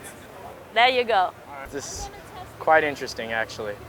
You pick up this little magnet, and you have to get the key to this spot right here in the end. And you have to move all the pieces up and down, whichever way they're actually pointing, so because you can't move those side to side, of course. And you have to get the key to the end to actually open up probably a new puzzle or safe for the next room. I highly doubt I can even do this, but I have to try. So that's the problem right there. Down, back, up. Oh my God. Wait. Oh my God. I have no idea. I don't even... That was awesome. I did it. This game, I'm assuming, is actually extremely, you know, for more patient people than anything. If you're a normal gamer into like, you know, running through things, running through walls, stuff like that, might not be the best game. But the reward factor after beating that one itself right there, you know, which is pretty amazing. Great feeling for me. I'm not the most patient person, but I love those kind of games right there. I'm more than right now, like total heart pumping, happy, everything. They actually told us that so many people have tried it and everything, and nobody has been able to do it. It's the last day too, and you know, I'm the last person to do it probably. Pretty much the game is for patient people. This goes up, this goes up, that goes there, there, there. This goes all the way back. No! Gotta get rid of that other piece. It's actually a great game. I like the fact that it goes through, it gives you a little quest and a goal in the end. It's a great game. Thanks, Sean. If, like Orville, you wish you could fly, then Flight Simulator X may be the answer to your prayers. unless of course you're a talking duck stuck permanently to Keith Harris's hand. The latest instalment in this never-ending plane series from Microsoft, SSX as it's known, has 18 vehicles to fly and crash, or 24 if you buy the deluxe version. It also sports some stunning terrain rendering, and even an option to add new missions to the 30 the basic game offers at the start. Alas, almost all of the vintage aircraft from Flight Simulator 2004 have been ditched, apart from a few like the DC-3 Douglas and Groom and Goose, but you still get to crash land a glider whenever you get bored. Just make sure your PC's up to spec if you want to run it at a decent frame rate. More Total War, this time featuring up to 17 playable factions, from the Byzantines to the Portuguese, a chance to beat up the Aztecs, and even a system that creates soldiers that no longer look alike. The strategic side of the series continues too, but now you can let the Inquisition do its thing, excommunicate your enemies, or even bring a holy war down on them, as well as assassinations and espionage in campaign mode. A refined battle system and enemy AI mean Sega have clearly done their homework here, and with the game scoring high reviews across the board, it looks like it's paid off. There have been tons of sim games, but none quite as ambitious as Spore. We sent Chris to EA's stand to check out the full scope of this all-encompassing game. Here we are in front of the Maxis Spore demo. I'm about to go inside. I've heard a lot about this game.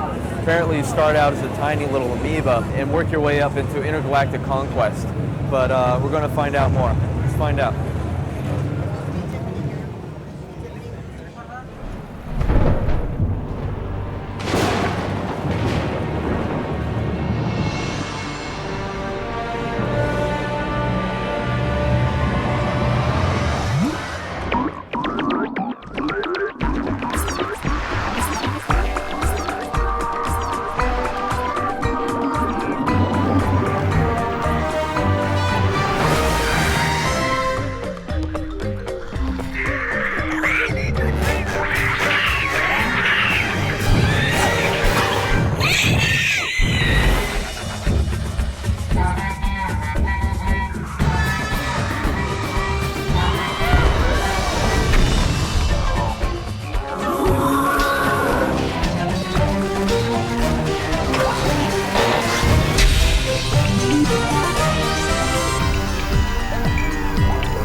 Oh my god, this thing's amazing.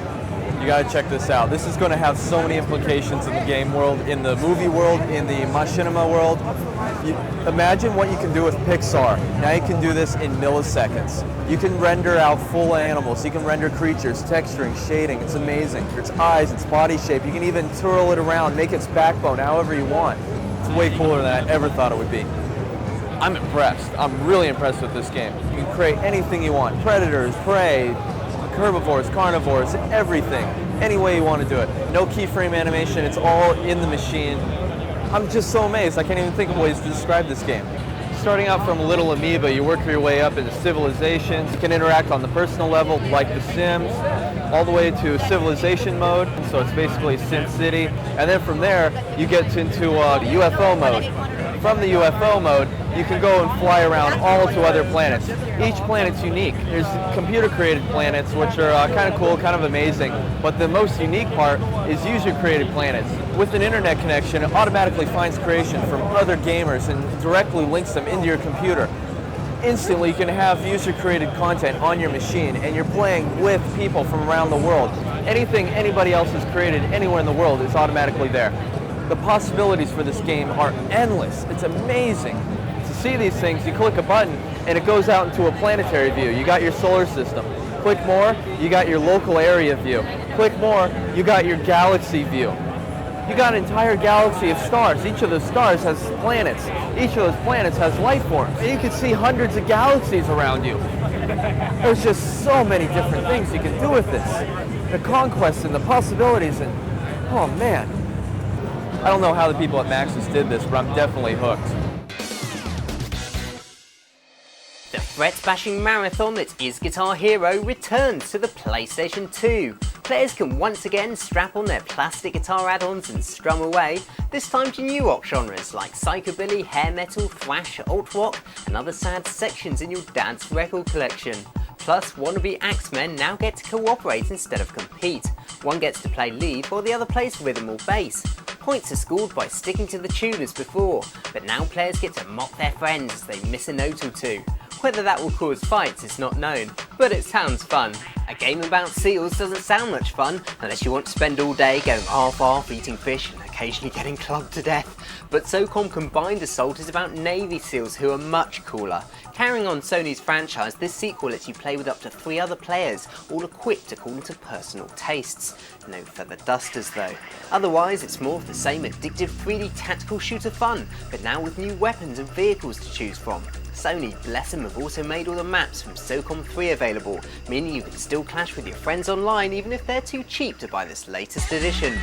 If you like large sweaty men with mullets manhandling each other, then you'll no doubt be a big fan of the WWE wrestling games already. With one of the most unwieldy titles for a game ever, WWE SmackDown vs Raw 2007 had better be good. The sequel now lets you throw your foes around with a new analog control and maim them in over 20 new and exciting ways, including outside of the ring.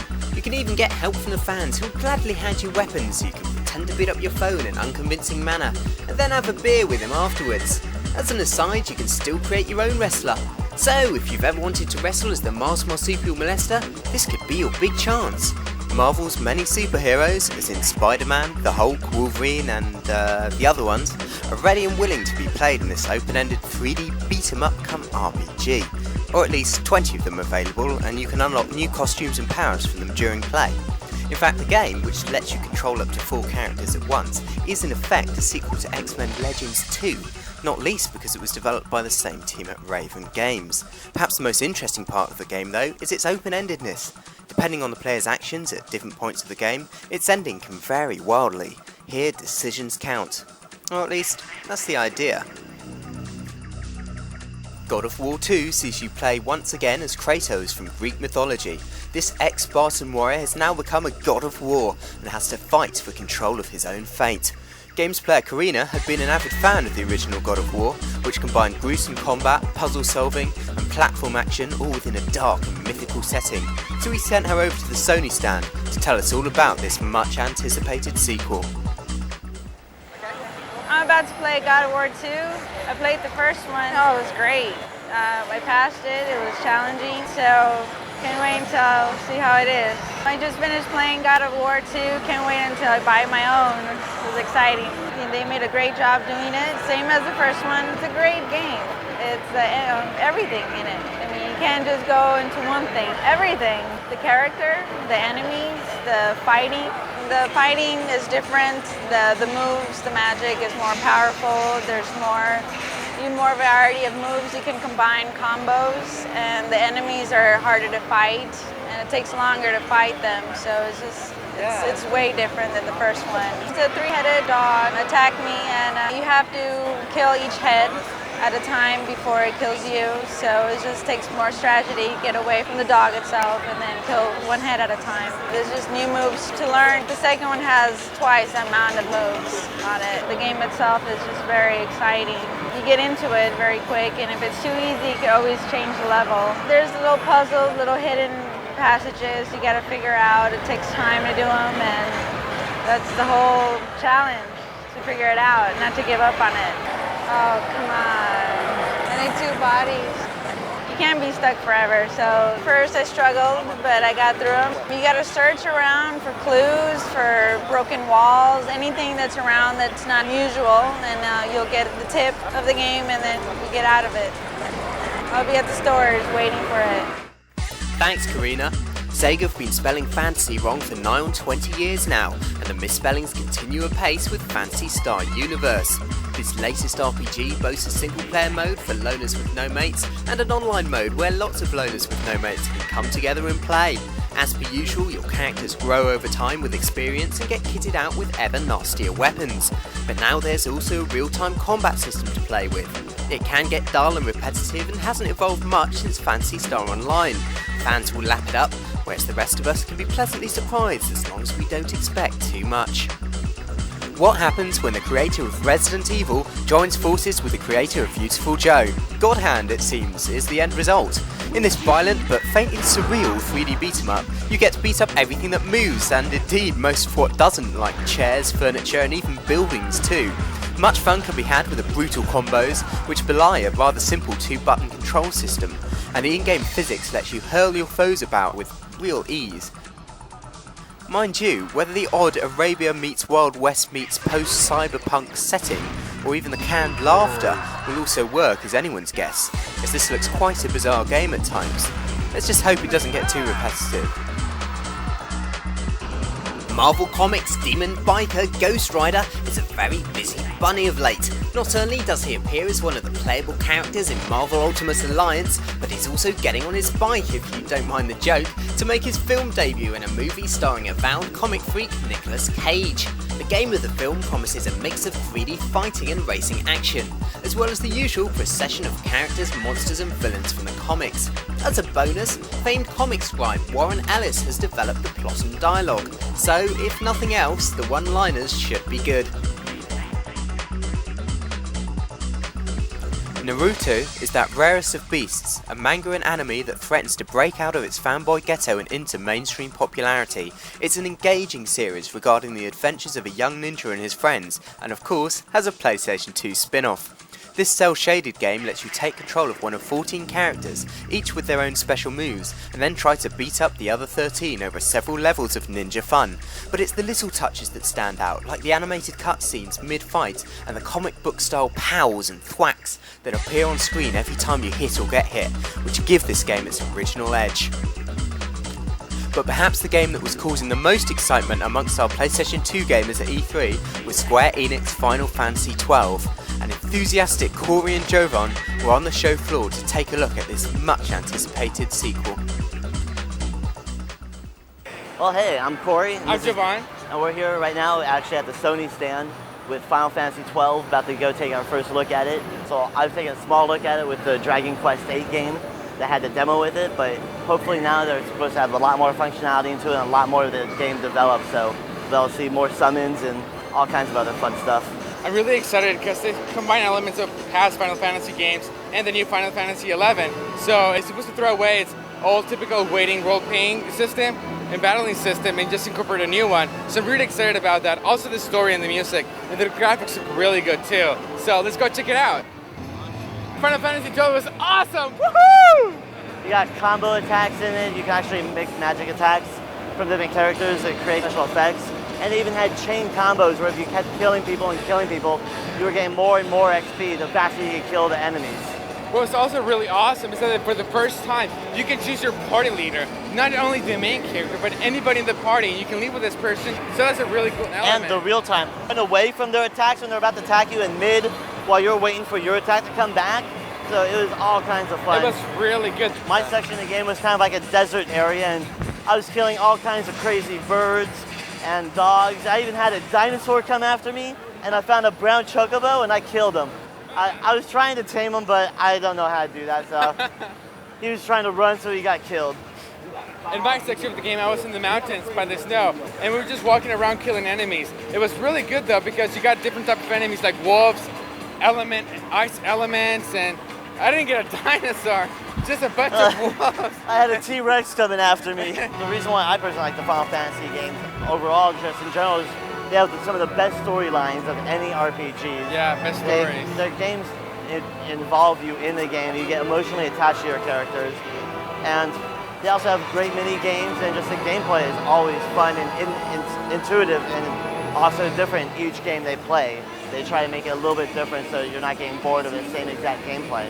Whether you're a veteran to the Final Fantasy series or a newcomer, I like this game a lot because it has a new feel to it because of the new battling system, the graphics, and the story. And it goes away from the routine of main character, you use only him, and you take the allies to support you. Now it's more of a team effort in the battle system and in the story, which makes it really awesome. Jovan and Corey give this game 2 thumbs up. 4 thumbs up. Justice League Heroes lets you take control of some of DC Comics' mightiest superheroes, including Superman, The Flash, Wonder Woman, and good old Batman. The game itself is a 3D beat-em-up, similar to Rockstar's The Warriors at first glance, but of course you now have superpowers to play with each character able to pull off some of their trademark moves. What stands out is how the game lets you play two characters at once, swapping control of them when needed. There's also the chance to unlock new characters and costumes as the game progresses, so if you've ever wanted to prance around in tights and a mask, this game might just be for you. If you've ever wanted to bring a foreign government to its knees, steal a helicopter and get a suntan all at the same time, then Just Cause is the answer to your prayers. Players get to control CIA agent Rico Rodriguez, sent to bring down a dictatorship on a South American island. The game is similar to the GTA series, as it lets you steal a whole array of vehicles, including airplanes and helicopters. It's also open-ended, letting you take part in side missions as well as deciding who gets to take over the island. Yes. If you ever felt an urge to cut a copper's ear off, and with speed cameras these days who would blame you, then why not try this spin-off from Quentin Tarantino's 1991 cinematic Splatfest? A 3D shooter that follows the plot of the film, Reservoir Dogs not only lets you find answers to the film's loose ends like where did all the diamonds get hidden, but also is a mix of gaming fun, switching from driving to shooting and back again. Best of all, you get to take hostages at gunpoint and make your foes surrender lest you blow your captive away. Do you know why this has an 18 certificate yet? Fun for all the family. Except it isn't. It's actually quite crap. You can't beat a bit of gore, and Midway's latest addition to its violent beat-em-up series vows to give it to you by the bucketful. You can now choose from over 60 characters to play as, all from the game's previous incarnations, and if that's not enough, for the first time ever you get to make your own character with their own moves and fatalities and have them killed instead, even online. There's also an adventure game where you can beat your way through various levels to unlock the extra characters and costumes, and no Mortal Kombat game would be complete without a hidden game or three. Motor Combat is akin to Mario Kart that sees your characters die horribly when they crash. But the Xbox title drawing the most crowds at the show was Scarface, The World Is Yours. We sent Chris along to Vivende's stand to see what all the fuss was about. Here I am on the set of Scarface. This is a very, very exquisite recreation of the set. Tons of detail. Well, I'm about to go inside and see the preview of Scarface. Unfortunately, you're not allowed to come inside, so when I come out, I'll tell you all about it. I came here on a boat. Not a dime in my pocket.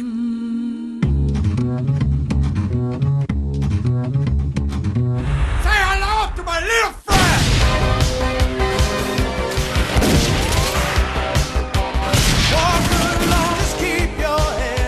Montana has declared war on everybody in Miami. Wow. Just got out of Scarface. I'm impressed. Game picks up right where the movie left off. The big shootout scene right on these exact steps. Tony comes out, starts the shootout. You can turn around and actually kill the person instead of getting shot in the back. Right there is where you pick up. This is definitely something where you invite the friends over, you watch the movie, and then go on and play the game. You start out the game with absolutely nothing, and you have to work and build up from there. This is a nice experience because you don't need to see the movie to play the game. This game runs on what looks to be a Grand Theft Auto engine. You can go inside buildings, you can roam the streets, you can do just about everything in a typical Grand Theft Auto. Here's where it's different. You got what's called balls points. For being ballsy and gutsy like Tony was, you get points and you could do something called blind rage mode. Blind rage mode is unique because it goes into first person mode. That's different from the Grand Theft Auto series where you're mostly in third person the whole time. Also, what's really cool about this is you become invulnerable and you have infinite ammo. And the world kind of slows down, almost like a bullet time effect. It's a really cool and interesting dynamic to the game that makes it unique. For those that like to get some smack talk in and that like to joke around, there's some awesome taunts in this game. You can make fun of the other characters, you can tell them, hey, what you doing in my way? I'm Tony Montana. You can do it all, it's all Al Pacino's voice. I'm Tony Montana. You want a piece of me? The cool part is you can walk up to characters, taunt them all you want, and you get balls points for getting in their face about it. Each character had different movements and responses depending upon what Tony said, and that adds replay value. Not only can you taunt people while you're on the street, you can also taunt people while you're in your car. Stick your fist out and yell taunts at them. and they might even yell taunts back at you. It's really funny and it's a lot of fun, and definitely adds for a reason to play this again and again with your friends. Vehicles include cars, boats, it seems that there's a helicopter. What's really cool is you could also shoot behind you when you're inside of vehicles. In Grand Theft Auto, you can only shoot left and right, and later on with motorcycles in front of you. In this game, you can shoot everywhere. That's a really nice feature. I got an Xbox of my own, and when this comes out, I'm definitely going to pick it up. Montana? You're supposed to be dead! Unfortunately, Jaws author Peter Benchley died recently, having spent a big chunk of his life trying to show everyone that sharks aren't as bad as he might have made out. What the poor soul would make of this game where you play a large antisocial great white out for lunch is anyone's guess. The aim of the game is to gobble up as much as you can over 20 levels, dodging all the humans and angry wildlife that wants to do you in. Wannabe sharks can swim around docks, an aquatic theme park and swampland, and you get to eat people. Did we mention that? Thought Park used to be great until the chavs took over. Still, with Thrillville you can retreat to virtual reality and create your own scum-free fun zone. Whilst managing your park, you can choose from over 100 rides and even ride them yourself when bored. If this sounds familiar, it is. The game has been developed by Frontier Development, who were behind Roller Coaster Tycoon 3 and are led by the legendary David Braben of BBC Micro Elite fame. It's not all roller coaster and fairground rides though. Fancy building your own crazy golf course? Go ahead! There's even go-karting, shooting range or video arcade fun to be had. You even get to create your own character and enter the park to mingle with the other guests, just to make sure everyone's having fun. Spyro keeps dragging on, with this being the latest instalment in his cutesy 3D platform series. Fans may be interested to know that the emphasis is now on wasting the opposition rather than jumping around a lot. He can now gain special powers by seizing crystals, which let him breathe fire, fly, blast foes with electricity and eat sacrificial virgins. Well, maybe not the last one. All whilst trying to stop an evil black dragon from destroying the world and unfairly stereotyping the otherwise law-abiding dragon community. To sum up, the game has 8 levels and should, if you believe the developers, take 10 hours to complete. Rah! What does a large, hairy barbarian do after his slaughter and shagging career is over and he has a kingdom to run? Crom only knows, but in Age of Conan you get to find out what it's like to live during Conan's reign. Players start out as slaves and then have to fight their way up the career ladder over 20 levels. While at first glance this MMO seems to be yet another World of Warcraft clone for people with BO and no real friends, the game only lets you go online once you've progressed through a single player quest to develop your character. It's then up to you whether you continue alone or as part of the vast online community. The game's other new idea sees you able to target the limbs and heads of foes in combat, which will no doubt let the blood and vital organs fly. Or you could just join a guild. Meanwhile, the Earth was in peril as THQ unleashed Destroy All Humans 2, yet another diabolical attempt to destroy all of mankind through an innocent little video game. We sent our wannabe alien Chris to investigate the carnage unleashed upon our fragile planet Earth. Right now I'm about to check out Destroy All Humans 2, which is on the original Xbox. I played the original Destroy All Humans on a rental. It was a lot of fun. It was just a real campy, real fun, almost a cult classic you could say. And now that they got a sequel coming out, I'd like to check it out and see what new moves, new weaponry, see what else you can do now as an alien. As you can see, this is a very campy game. It's very done up graphics. It's a lot of fun. And at the end of the day, you're laughing and joking about it. Call in a meteor strike on them. There we go. That's a remote detonator. See the cop right there? Boom! That takes out a large crowd right there. Hold down X. Let's go for a disintegrator ray this time. Find them. And you see they disintegrate. They go in a burst of flame and then... Alright, let's go check out our objective. You got some story points and you get some menu options on it talking to him. You could ask about his discovery right now or joke about his discovery. I'm gonna go for a joke. Ponder the taste of fried brains. As you can see, this is a very campy game in the style of Mars Attacks, if you remember that film from back in the 90s, I believe, about the aliens from the 60s that come and try to take over the world. Show contempt for humans or accept mission? Let's show some contempt for those stupid humans. Destroy All Humans seemed like a really fun game. The same style, same comedy of the first game. Had a lot of cool features, body snatching, lots of different weapons. You could pick up just about anything on the map, throw it around, even use it as weapons to hit other people and anything. Right now I am playing with the physics of moving around garbage cans. This was something that you could have a lot of fun with, running around town, smashing people, smashing cars, maybe smashing cars. Physics were a lot of fun. That's really nice. Check out the physics. I just shot that truck and there it goes. All right, now this guy's mine. I'm gonna take her with me for the fun of it. Run her into things, hit people, see if she'll hit the sign. Yep, and look, she dynamically hits the sign, ragdoll physics. See if I can put her up and down. And drop. And that's the end of that human. All right, I'm gonna take over a cop's body. Hopefully I won't get shot at as much. It was a free roaming game, you could go anywhere. Imagine playing Grand Theft Auto, the free range of going around the map, but instead of being Tommy Vercetti, you're an alien running around trying to kill everyone. It's an interesting way to go and play a game, and I think it'll be a lot of fun for those that just want to have something to relax, enjoy, and have a few laughs with their friends. The latest in Mario's spin-off role-playing series now supports more action-based platforming that, whilst initially looking 2D, unfolds into 3D environments at key points. We were looking forward to telling you all about this GameCube version, where you get to play as Mario, Bowser or Princess Peach. Only we can't now, as it's just been canned in favour of a Nintendo Wii version, meaning if you want this latest Mario RPG, you need to go to Wii. Aha, my hearties! Don't you want to be a pirate? One Piece Grand Adventure, based on an anime TV series you may never have heard of, has a pirate theme, but revolves mainly around fighting characters from the cartoon with your fists. There's a good number of characters and moves from the cartoon, and the adventure mode introduces a spot of racing and shooting, but already released in the US, the gameplay has been criticised as a tad shallow. We're not sure if the GameCube version will even make it to these shores either, not least because we spied a Nintendo Wii version elsewhere on the stand instead, with realistic fishing.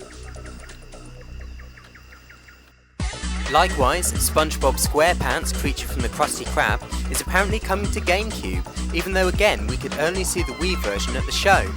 A huge monster is threatening your hometown, and you have to take to your biplane to face the beast.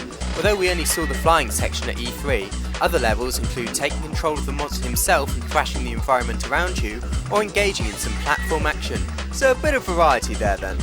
You might be fearing all of GameCube's hottest titles are making their way to Nintendo's new Wii console, but Nintendo assures us the pointy-eared Link is still coming to GameCube in its much anticipated RPG. This time, Link sets forth to explore a strange Twilight realm that has befallen the Kingdom of Hyrule. Bizarrely, he then gets turned into a wolf almost straight away, but is saved from a fate worse than death by a nice witch called Midna. The game lets you return to your old self in the Daylight realm, where you get to explore Hyrule, meet the locals, and master skills such as the bow and arrow. You also get taught how to ride a horse, starting on the farm rounding up goats, before progressing on to some serious horseback conflict with evil villains, adding in a dramatic one-on-one duel with a boss against a red sunset. Of course, the moment night falls, you return to doing it doggy style in the Twilight realm, as Midna and you do your best to save Hyrule from whatever it is that's making you want to eat pedigree chum. GameCube titles were a rare sight at this year's E3 show, one must admit, but we did nonetheless manage to track down LucasArts' title, LEGO Star Wars 2. We got Lance and Sean to take joypad in hand and feel the force. Just played Star Wars Lego 2, pretty entertaining little game. If you're not doing anything on a given afternoon, it's a fun little Lego world to get into. All the worlds of the first 3 Star Wars movies that were made. Originals, yeah. The originals, like Tatooine, Endor, Cloud City. You have your whole array of characters as Lego characters. Luke Skywalker, Obi-Wan Kenobi, Han Solo, Chewbacca. You can also create your own character. Depending on how many characters you unlock, you can interchange the parts of different characters to make one super character of your own creation. Maybe part Chewbacca, part Princess Leia, part Boba Fett. I would say for me as an adult, it's more along the lines of mildly entertaining. I think it's a little more geared for the children, but it was definitely fun as an adult to play the characters that I see in the movies and be able to use the Force and wander around the Star Wars universe in a Lego style. They got the cute entertaining thing. Like a stormtrooper giving another stormtrooper a noogie on the top of the head. Saying you're all right, man. You're okay. They have different special combat moves for each character. I played as Luke Skywalker in there for a second. He did a little somersault roll. Oh, I had a roll. How did I do that cool roll? It's pretty cool. It's pretty cool. Lando has a karate kick. So Obi-Wan here has a special lightsaber attack. He's got a Jedi mind trick, spins the helmets around. Puzzles, massive puzzles. Massive puzzles? This door right here is only C-3PO can open the door. Switch C-3PO with one button. He can't get up there, he's a droid. So I'll get Obi-Wan and his buddy here to help him out. Build a ramp. C-3PO will be able to get up, open the door. We built an ATST from scrap parts that were on the ground using the build command. A stormtrooper hijacked our little machine that we built, the ATST, but we got him right out of it so that we could jump in it. Use the force. And we destroyed a huge door that we were unable to destroy before until we got in the big armored vehicle known as the ATST. One of the new features is normal characters could actually use and build things now. I have completed and built something that gave me money, cash, reward prizes. The studs are a form of currency in the game. Allows you to upgrade weapons, characters, unlock stuff. Definitely a quest adventure like Zelda or Mario. I want to get onto this roof right here, and I'm trying to use the force to put something right here so I can stand on it. Oh, or you can jump onto here. Oh, slide off. If you don't keep jumping quickly, it's kind of like Mario. You got to keep the pace going. Perfect. Only bounty hunters. So, do I have a bounty hunter in my squad? Not right now. Not right now. What's this glowing red? Can I do anything? Dark Force only. Wow, that's cool. A lot of good options on different stuff you can do with the different characters. Give you a reason to play certain characters. It's Darth Maul. I need a... Where's my Force people? Darn, I wanted to assemble the movie picture. I'm sure it was Darth Maul. It had the red and the black. A lot of puzzle solving. Probably not my greatest attribute here, as I like to strike and destroy and shoot stuff. Oh, the Millennium Falcon. The little Lego stormtroopers seem to be more proficient with laser weapons than myself. Pretty good little battle. Oh, and I just got blasted. I hack you, Lego stormtrooper. Do not upset the Wookiee. He will tear your arms off. Let's be Han Solo and up into the Lego Millennium Falcon. Another new feature is the vehicles. Instead of them being on a track, you can free roam anywhere you want. Started out with a little land speeder. You could roam around the whole city with it. It was pretty cool. What was the name of the creature that you could... Dewbacks? Dewbacks. Giant dewbacks look like big green lizards. You can take the stormtrooper out of the driver's seat and you can jump in the driver's seat. You make it poo too. And you can make it. You can make the dewback poop on the ground. Oh, he's making a poo. Very important. It's not a Star Wars game if you can't have a dewback pooping. My favorite part would have to be that I could play as a Jedi, Obi-Wan Kenobi, with my lightsaber and with my little force powers to put mind tricks on the stormtroopers and then disembowel them with my lightsaber, because that's always fun. Who doesn't enjoy disembowelments with lightsabers? I like being able to use the force in my games.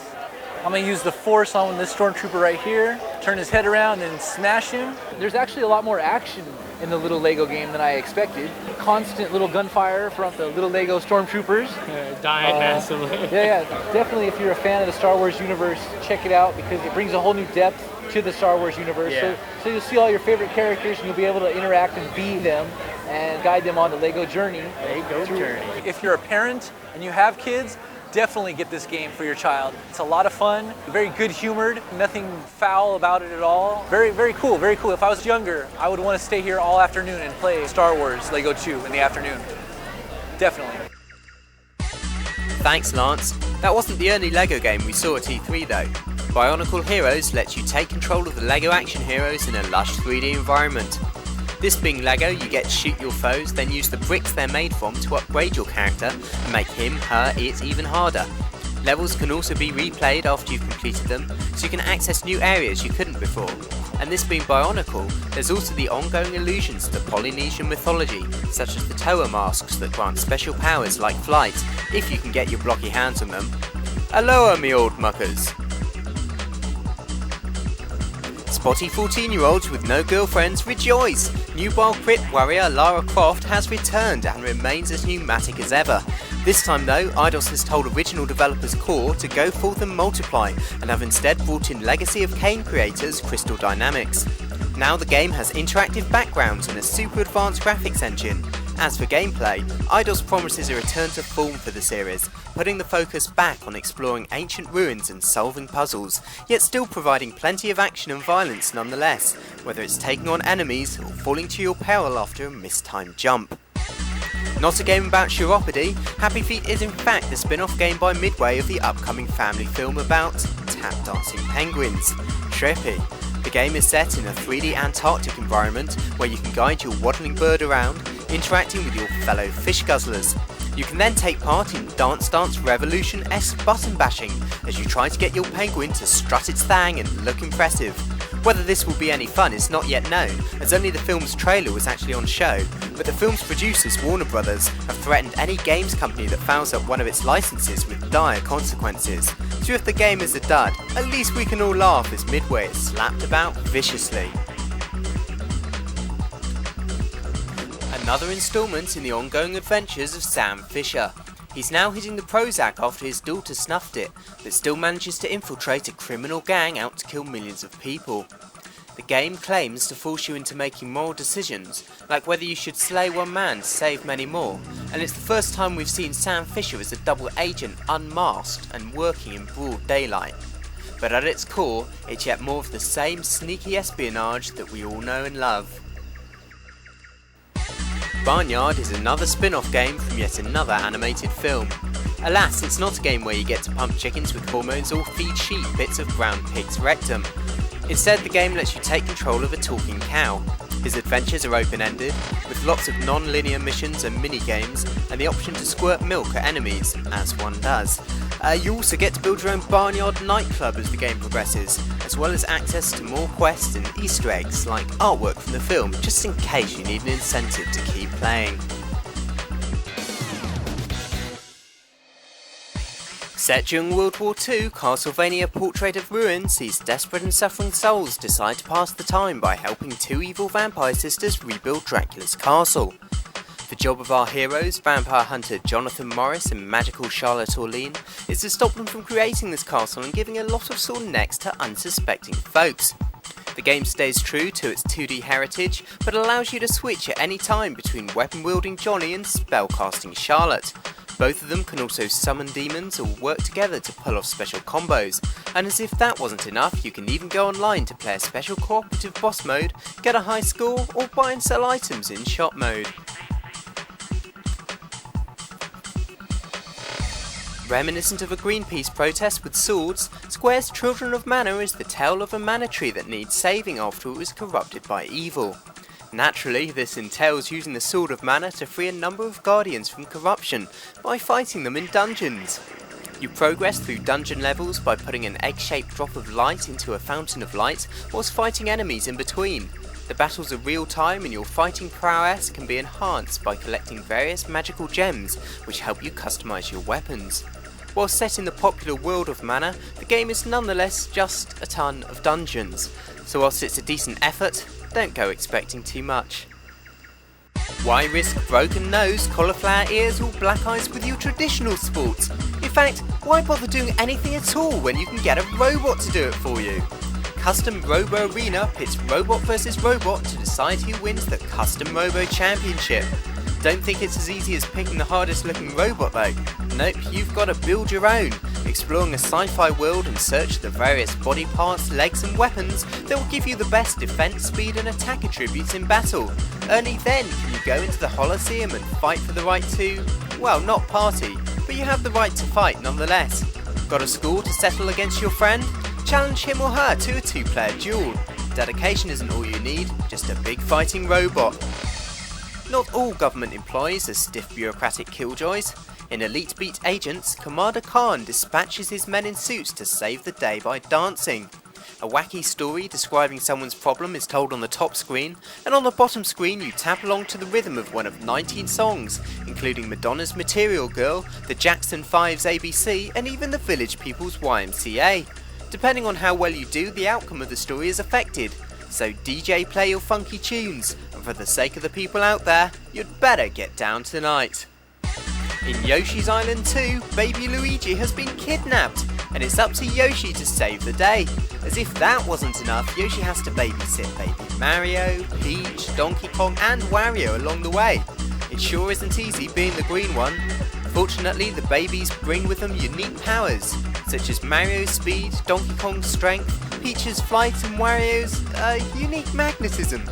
Yoshi still gobbles his enemies, either spitting them out or turning them into eggs to throw later, so this is very much classic Yoshi action and the official sequel to his Super Nintendo adventure. But the game our gamers were most excited about was Zelda Phantom Hourglass. We got Ryan and Corey to check out the single and multiplayer modes respectively.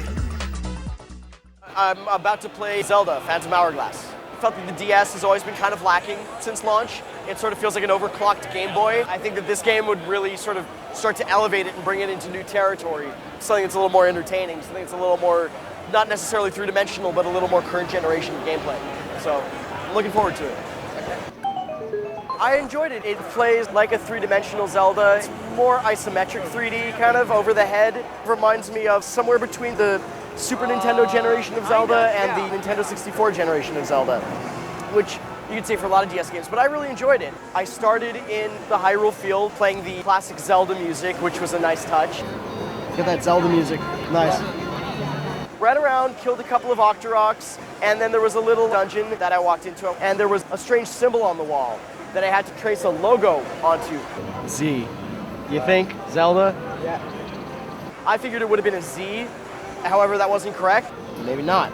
And I looked around, I wasn't able to locate it, but I found the first of 5 stones that were needed for that puzzle. And then after that point, that was pretty much the end of the demo, so I don't think they had it all laid out there.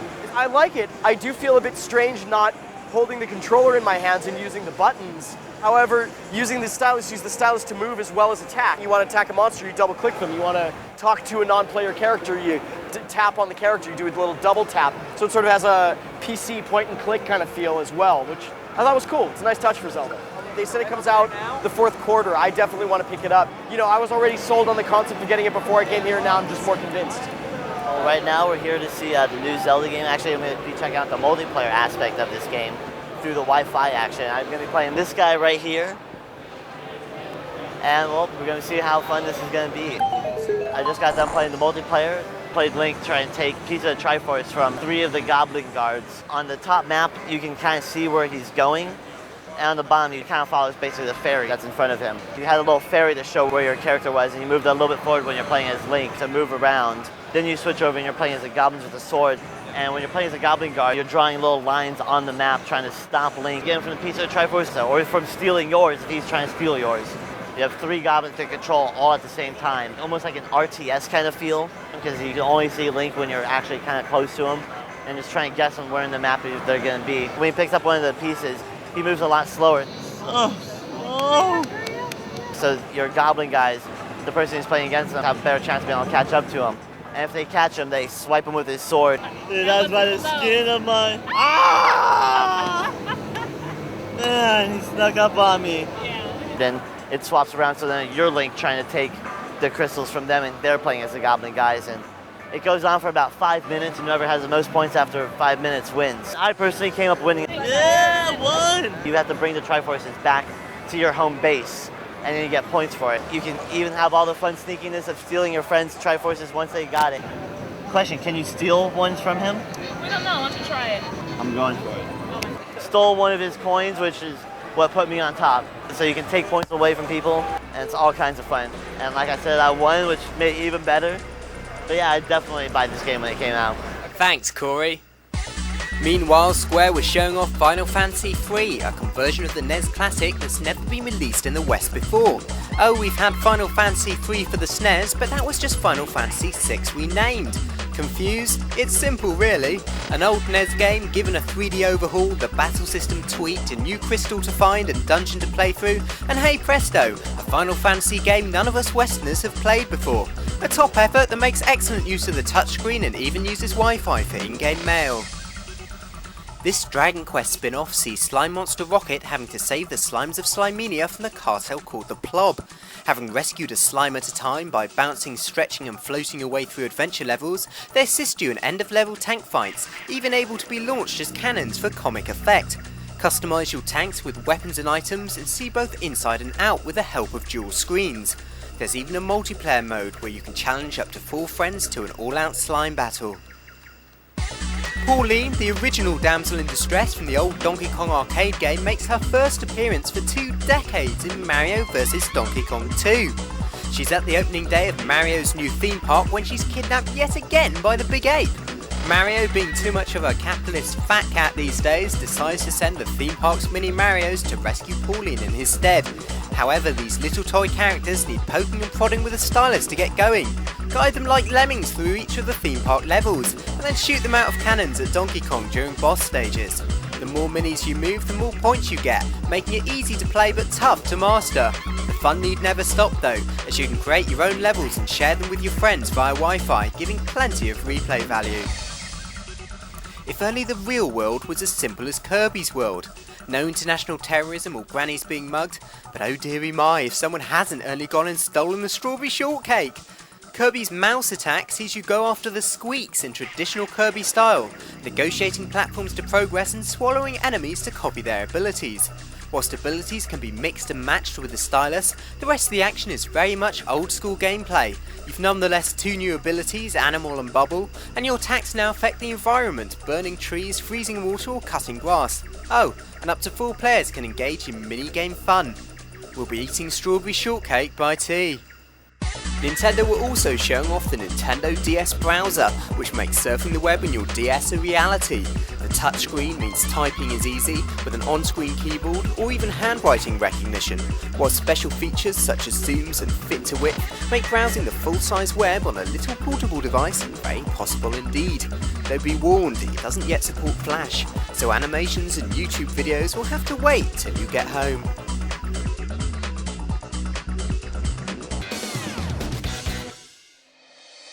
Pokemon Mystery Blue may be a Pokemon debut on DS, but there's also a Red edition for the humble Game Boy. Alas, this isn't the next big Pokemon game everyone's been waiting for, but rather a random dungeon generator with a Pokemon franchise tagged on. Instead of training or trading Pokemon, you're now part of a rescue team rescuing various Pokemon by battling through a series of dungeons that, despite rather bland graphics, promise to be different each time. It's a decent game, but not a classic. If you're a Pokemon fan, you may still dig it, but try not to expect too much. Meanwhile, Square announced 2 new Final Fantasy remakes for Game Boy Advance, Final Fantasy V Advance and Final Fantasy VI Advance. Both have had a graphical overhaul specifically designed to make full use of the GBA, with new sprites and improved backgrounds. Final Fantasy V has a new dungeon and extra classes, also known as jobs, and it's the first time since Final Fantasy Anthology that this game has been released in the West. Final Fantasy VI, however, was released in America on Super Nintendo as Final Fantasy III, and is already known to be a cult classic. Now you'll be able to play both on the go. Lucky you.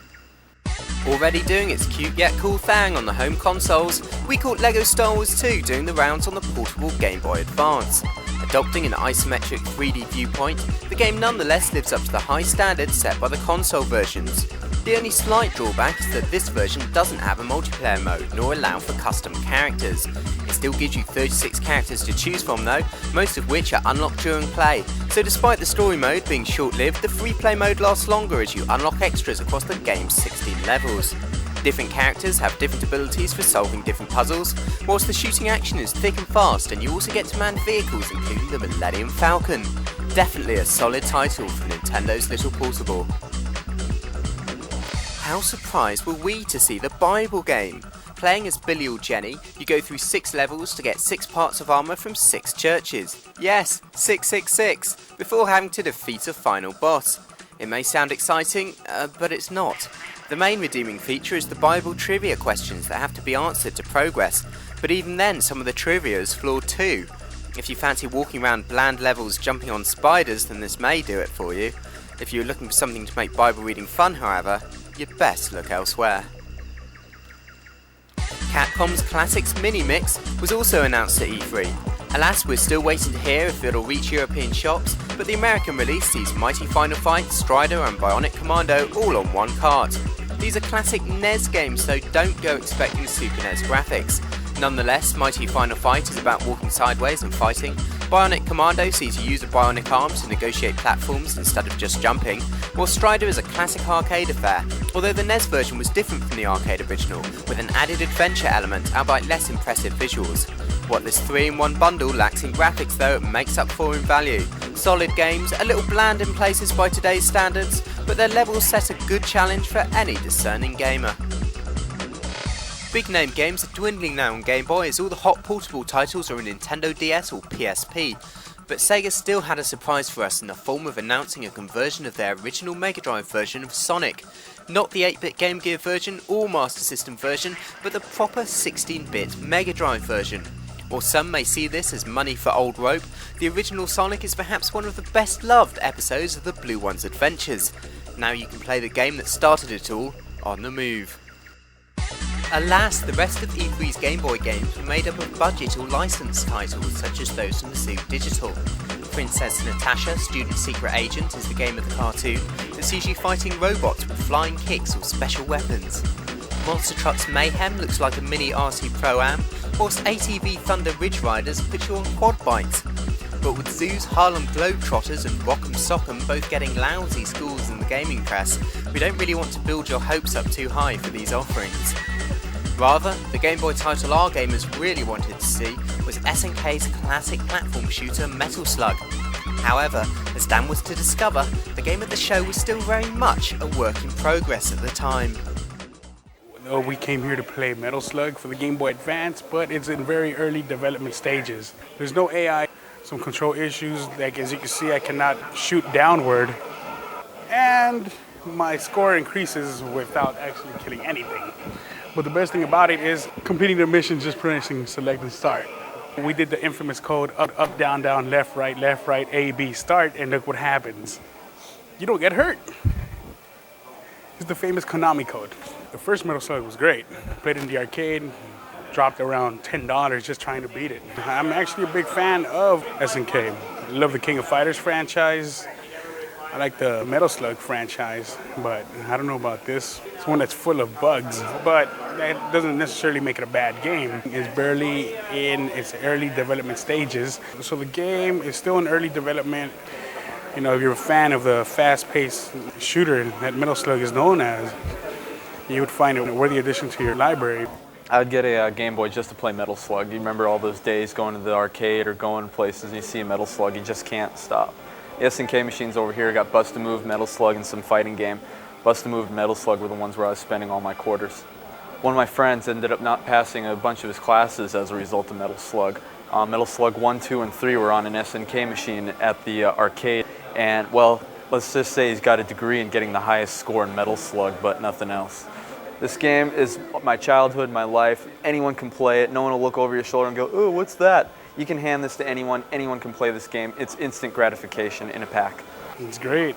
When you're on those long train rides, those long airline flights, break out your Game Boy Advance and Metal Slug. Can't go wrong with that. Okay, so this is Metal Slug Anthology for the PSP.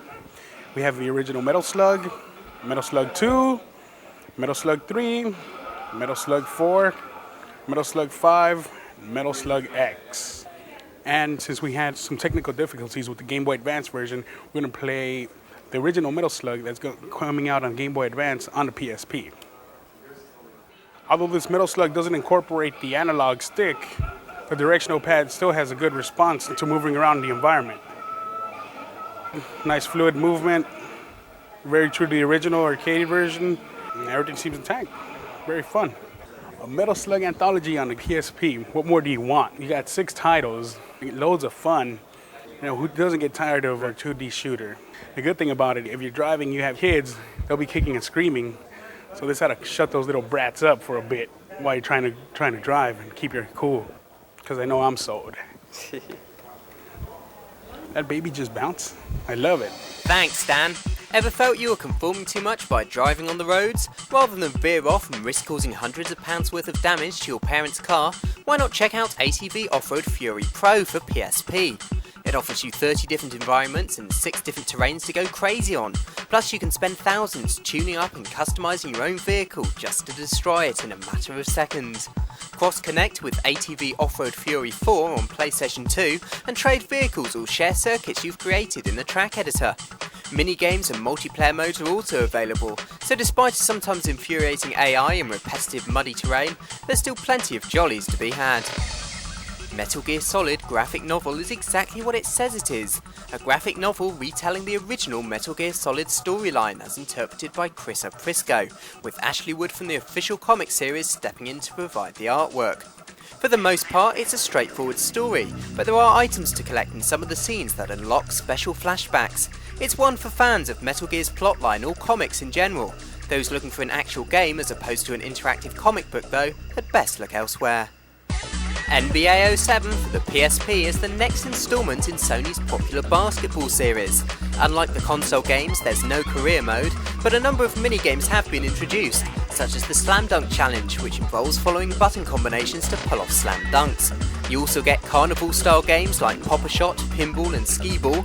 If you want something more challenging, you have Conquest Mode, where your NBA team has to take over different NBA squads all over the country, or Pickup Mode, a playground-style game. Or you could just have a good old game of regular basketball. Gameplay is pretty much the same as NBA 06, with a good shooting system but poor team player AI and weak defense, but for a quick game of basketball on the go, it does the job nicely. War! What's it good for? Blowing things up apparently, but Killzone Liberation on PSP sees you set out to rescue a series of hostages over 16 missions. We sent Chris to see what else was different between this new PSP tactical game and the original PlayStation 2 shooter.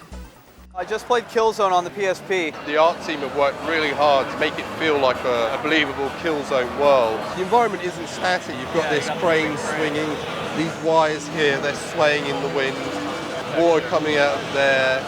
If I come further down here, you can see flotsam and jetsam floating around in the water there. And it's very true to the Killzone roots. I remember playing Killzone on the PS2. It was a first-person shooter, so that's what I was expecting. It totally amazed me that it was a top-down game. I wasn't expecting that. It looked a lot like Metal Gear. When we did our original research into this, we felt that the first person wouldn't work as well on the PSP because of the nature of the machine. You would get more out of it by designing something completely new. By taking this top-down camera, it allows you an overview of the action around you, so you can see the movement of the enemies, you can read the AI of the enemies. It allows you to think more tactically. It's got a lot of the same ideas of Metal Gear. The eyes and indicators, you can tell what the AI's thinking. The broad yellow beam from his eyes indicates that he's in a passive patrol mode. If he suspects somebody, the beam narrows slightly and goes orange. If I fire off my gun, he becomes alerted and then becomes hostile towards me. What's different, what makes it cool, is the way that the camera pulls out to show your character. When there's enemies in the vicinity, it will offset to show you where the enemy is. And as you get closer to an enemy, it subtly zooms in, and as you get further away, it zooms out to give you more of a view of the level. Metal Gear, one of my complaints was you couldn't see all the action. You couldn't see where the people were, you couldn't see things going on. You were only presented with a narrow view. Here, the camera pulls out and shows you everything that's going on. But what we've done here as well, when you hide, you can very faintly see your character behind the cover, so you're never in a position where you don't know where your character is. The controls weren't intuitive. They took a little while to get. I'm down. Okay, what I did is I told my guy to plan a charge, which was not smart gameplay. Should have told him to make an attack. But then again, I'm still learning. But once he got them, they felt really smooth, and I can have him go right there, and he'll start covering me. The buddy's good to use in that respect. You can position him behind cover, you can make him attack the enemies, you can make him play C4 to blow up obstacles. So there are different types of buddies. Some of them are like demolitions experts, some of them like him, like a weapons guy. And then in some cases you have to rescue hostages who you have to protect, but you can order around in the same way. We're doing this to try and allow people to experience kind of a co-op gameplay, but without, having to play with another person. First time through is a little difficult, but after going through a few times, getting killed and learning, I was able to master the controls. Wasn't able to master the game quite yet, but at least I had the basics down. And that was within about 15 minutes of gameplay. If you get knocked over by the enemy's gunfire, you'll lie flat on your back and the little icon will pop up. If you press the action button, which is X, you'll then stand up. If you get close enough into the enemy, if you press X then, you then get your gun and you sort of whack them to the floor, at which point you can then execute them. So it's like a cool little move. If you walk up to switches, again, a different icon, you can hit the switch. It all works off the action button, but it's context sensitive depending on where you are. We try to make that as clear as possible. Yeah, there was a vehicle section in here, which was really cool. We try to make it really sort of simple and fun, and you're shooting and you're blowing people away, you don't have to worry too much about your health. unless you come across the rocket guys. It's just supposed to be really good fun. It was really cool that I got to use a tank. I was going around firing rockets and machine guns. It was a little difficult to control, but once again, it'll take a little bit of practice. X allows you to accelerate. You control the turret with these trigger buttons, fire a rocket off at this guy and send him flying, but you also have a machine gun, so you can shoot that way and fire rockets another way. Because you're in the tank, machine gun fire, no real threat. This guy's a bit of a pest. I could shoot him, but what might be even more fun is if I drive over him, like that. The real weakness of the tank comes against the rocket guys.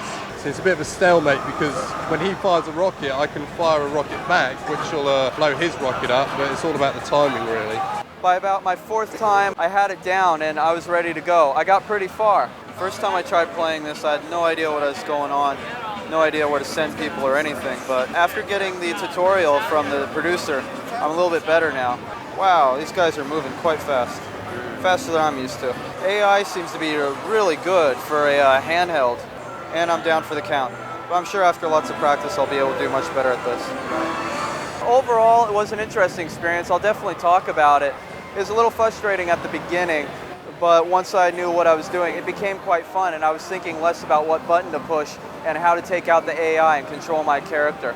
We can launch like a two-pronged attack to stop the AI from flanking you, because the AI on this game is quite clever, and they'll try and find ways to get round you and take you from behind. It can be quite sort of frantic. It's a game where if you keep playing and really persist at it, it can be quite rewarding and quite fun. It's a bit challenging in the beginning, but the fun and enjoyment increases the more you go on to play. Thanks, Chris.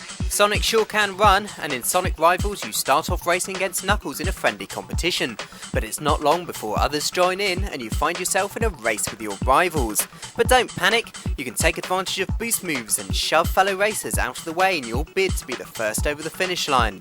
Each character has a different story to tell, so you race through different courses depending on who you choose, and the levels play like old 2D Sonic levels with 3D presentation.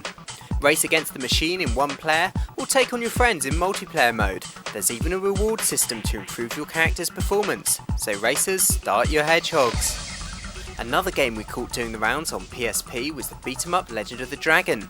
Based on the Chinese zodiac, each character wears a wristband that allows them to harness the powers of their zodiac sign and unleash special magic and spells accordingly. When not harnessing such magic, each of the 24 characters sports a different combat style to master, and as well as 2-player action, team battles and tag battles, there's also a 1-player quest mode. Will it be any good? Heavens knows. Hot on the heels of the blockbuster movie comes Superman Returns for PSP. Now you can be the superhuman flying machine who goes around fighting evil in his mum's tights and red pants. The game lets you use X-ray vision, heat vision, super hearing, super strength, super speed, super breath, and of course flight. There are different uses for your special powers, and you have full control of aerial maneuvers. Unfortunately, the unfinished build we saw resembled clumsily flying around a cardboard shoebox, but we hope things improve come launch. Everybody loves kung fu fighting, apparently. Try telling that to the person who's just met with certain death. Yes, it's Midway's Mortal Kombat Unchained. Made exclusively for PSP, this brings you everything you love about Mortal Kombat and then some, boasting the usual roster of characters as well as a few new ones to boot. Environments are destructible, so you can fling opposition through walls, floors and ceilings, and there are 3 styles of fighting, one involving hand-to-hand combat, the other 2 weapons-based. Enjoy watching midgets fight. A special puzzle mode brings us miniature versions of the characters dueling it out during Tetris-style puzzles. There's also a chess mode and a 1-player quest, although as ever, it's when you connect over Wi-Fi for 2-player mayhem that this beat-em-up franchise is at its best. Trouble doesn't take a holiday often, but when it does, it's always at the same holiday resort you're staying at. At least that's the problem Ratchet and Clank are having, as after agreeing to help Luna with her homework, she gets kidnapped by aliens, and they're off to save the day yet again in a full-on platform adventure. Old characters such as Captain Quark make a return, there are new weapons available as well as old classics, and for the first time in the series you're able to play as Clank at certain points in the game. There's also a simpler levelling system and a Wi-Fi multiplayer mode. They sure do like to cram a lot into their holidays. Here's Karina with the last word. That's something that I've been waiting for. I played all the other Ratchet and Clanks, all of them. I pass them, I go over them.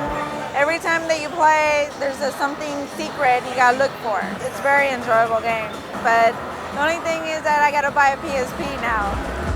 Thanks, Karina. So it's time to say goodbye through the PSP camera, as that's it from us at this year's E3. Although we'll leave you with our gamers' final thoughts.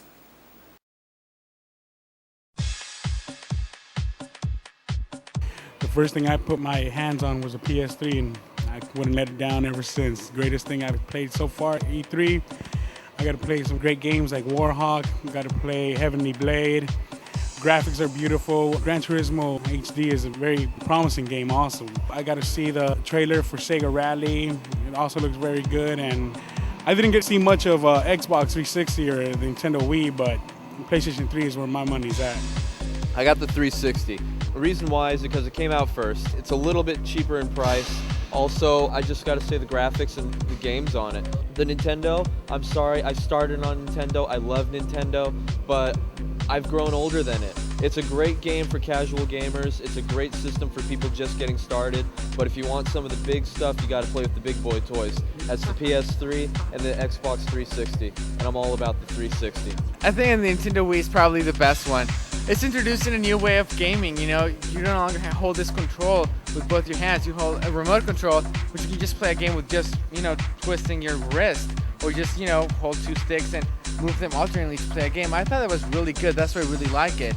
And it brings you back to that time when you were 7 years old and it was Christmas time and you got your first Super Nintendo. Yeah. And you open it and you play Super Mario World and you're like, what do I do? After a while you were like, yay! I think Nintendo Wii is probably going to be that.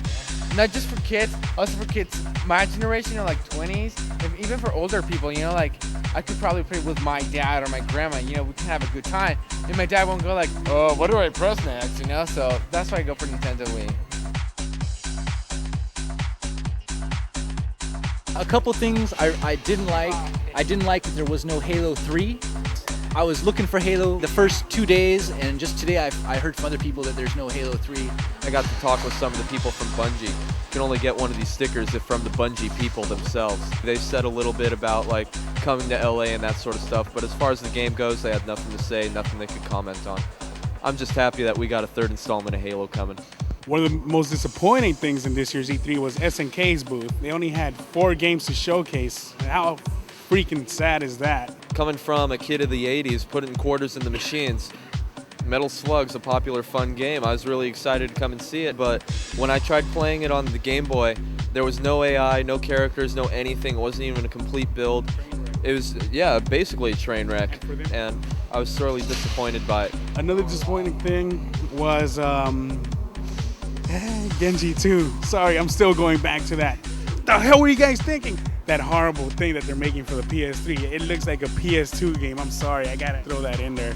I think the worst thing about E3 was the amount of people, how it wasn't really coordinated. Like, you had to wait big lines to see the big things, like play the Nintendo Wii or see the Scarface and Aragon trailers, see the Spore. You had to do big lines for everything.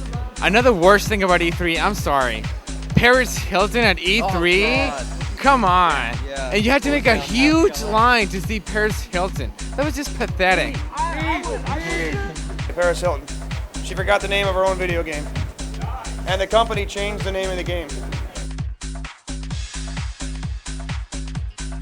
I was actually surprised. I really like Spore. I was expecting to fall in love with a first-person shooter, and I saw a bunch of them and I really liked them, but Spore was the one that really surprised me the most. You can create just about anything. You can use basically the same tools as Pixar. It's just the possibilities are endless with Spore, it seems. I got to check out the new Nintendo Wii. I really liked it, even though the graphics are not as good as probably a PlayStation 3 or Xbox 360. The new control system really brings the gaming experience to a whole new level, so I really liked it. I also like the Final Fantasy games and the Naruto games. Yeah! Stranglehold was pretty cool. Loved it. Looked more like Max Payne, but like a bit higher in expectation than I thought it would be. And Unreal is just massive. I didn't even know what was going on. And then I got to see World of Warcraft. Awesome. Thank you. I am a geek. Blizzard. All right.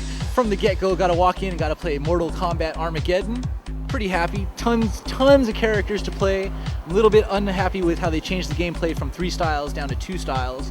but I think I'll get over it once I unlock all the special characters. Another highlight for me was I got to see a preview of Unreal 2007. Yeah, baby, sick to the max. It's coming to you soon, and I know you're gonna be happy when you see it because I saw it and I'm fucking stoked. The other two games that also stick out in my mind were Guitar Heroes 2, which is really fun. You get to play a couple of classical songs on there, and another game that I like too, and you know, me and the cameraman Steve, we were supposed to do it, but we didn't get a chance to do it, is SingStar. But we were supposed to sing Smoke on the Water by Deep Purple. Unfortunately, it didn't pan out, but that doesn't mean we can't go to a karaoke bar tonight, get loaded, and then do that. There we go. That's what I'm talking about. Oh, yeah!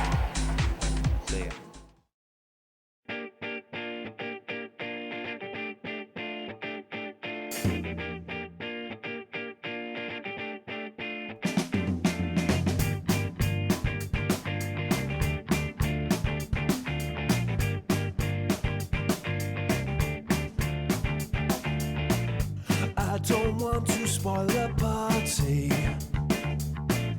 I don't want to spoil the fun. I don't want to think about tomorrow. We'll take it as it comes. I don't need no weather forecast. For today we got the sun. I don't know if it will rain tomorrow. We'll take it as it comes. Will this feeling last forever? I don't know. Take it as it comes. Will we always be together? I don't know. Take it as it comes. I don't need no fortune teller. I don't need no crystal ball. I don't want to look around the corner. We'll take it as it comes. Will this feeling last forever? I don't know. Take it as it comes. Will we always be together? I don't know. Take it as it comes.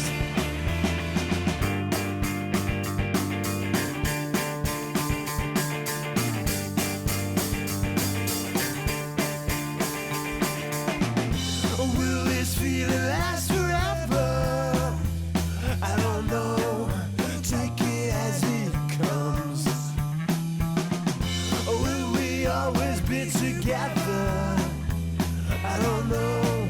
Take it as it comes. As it comes. As it comes.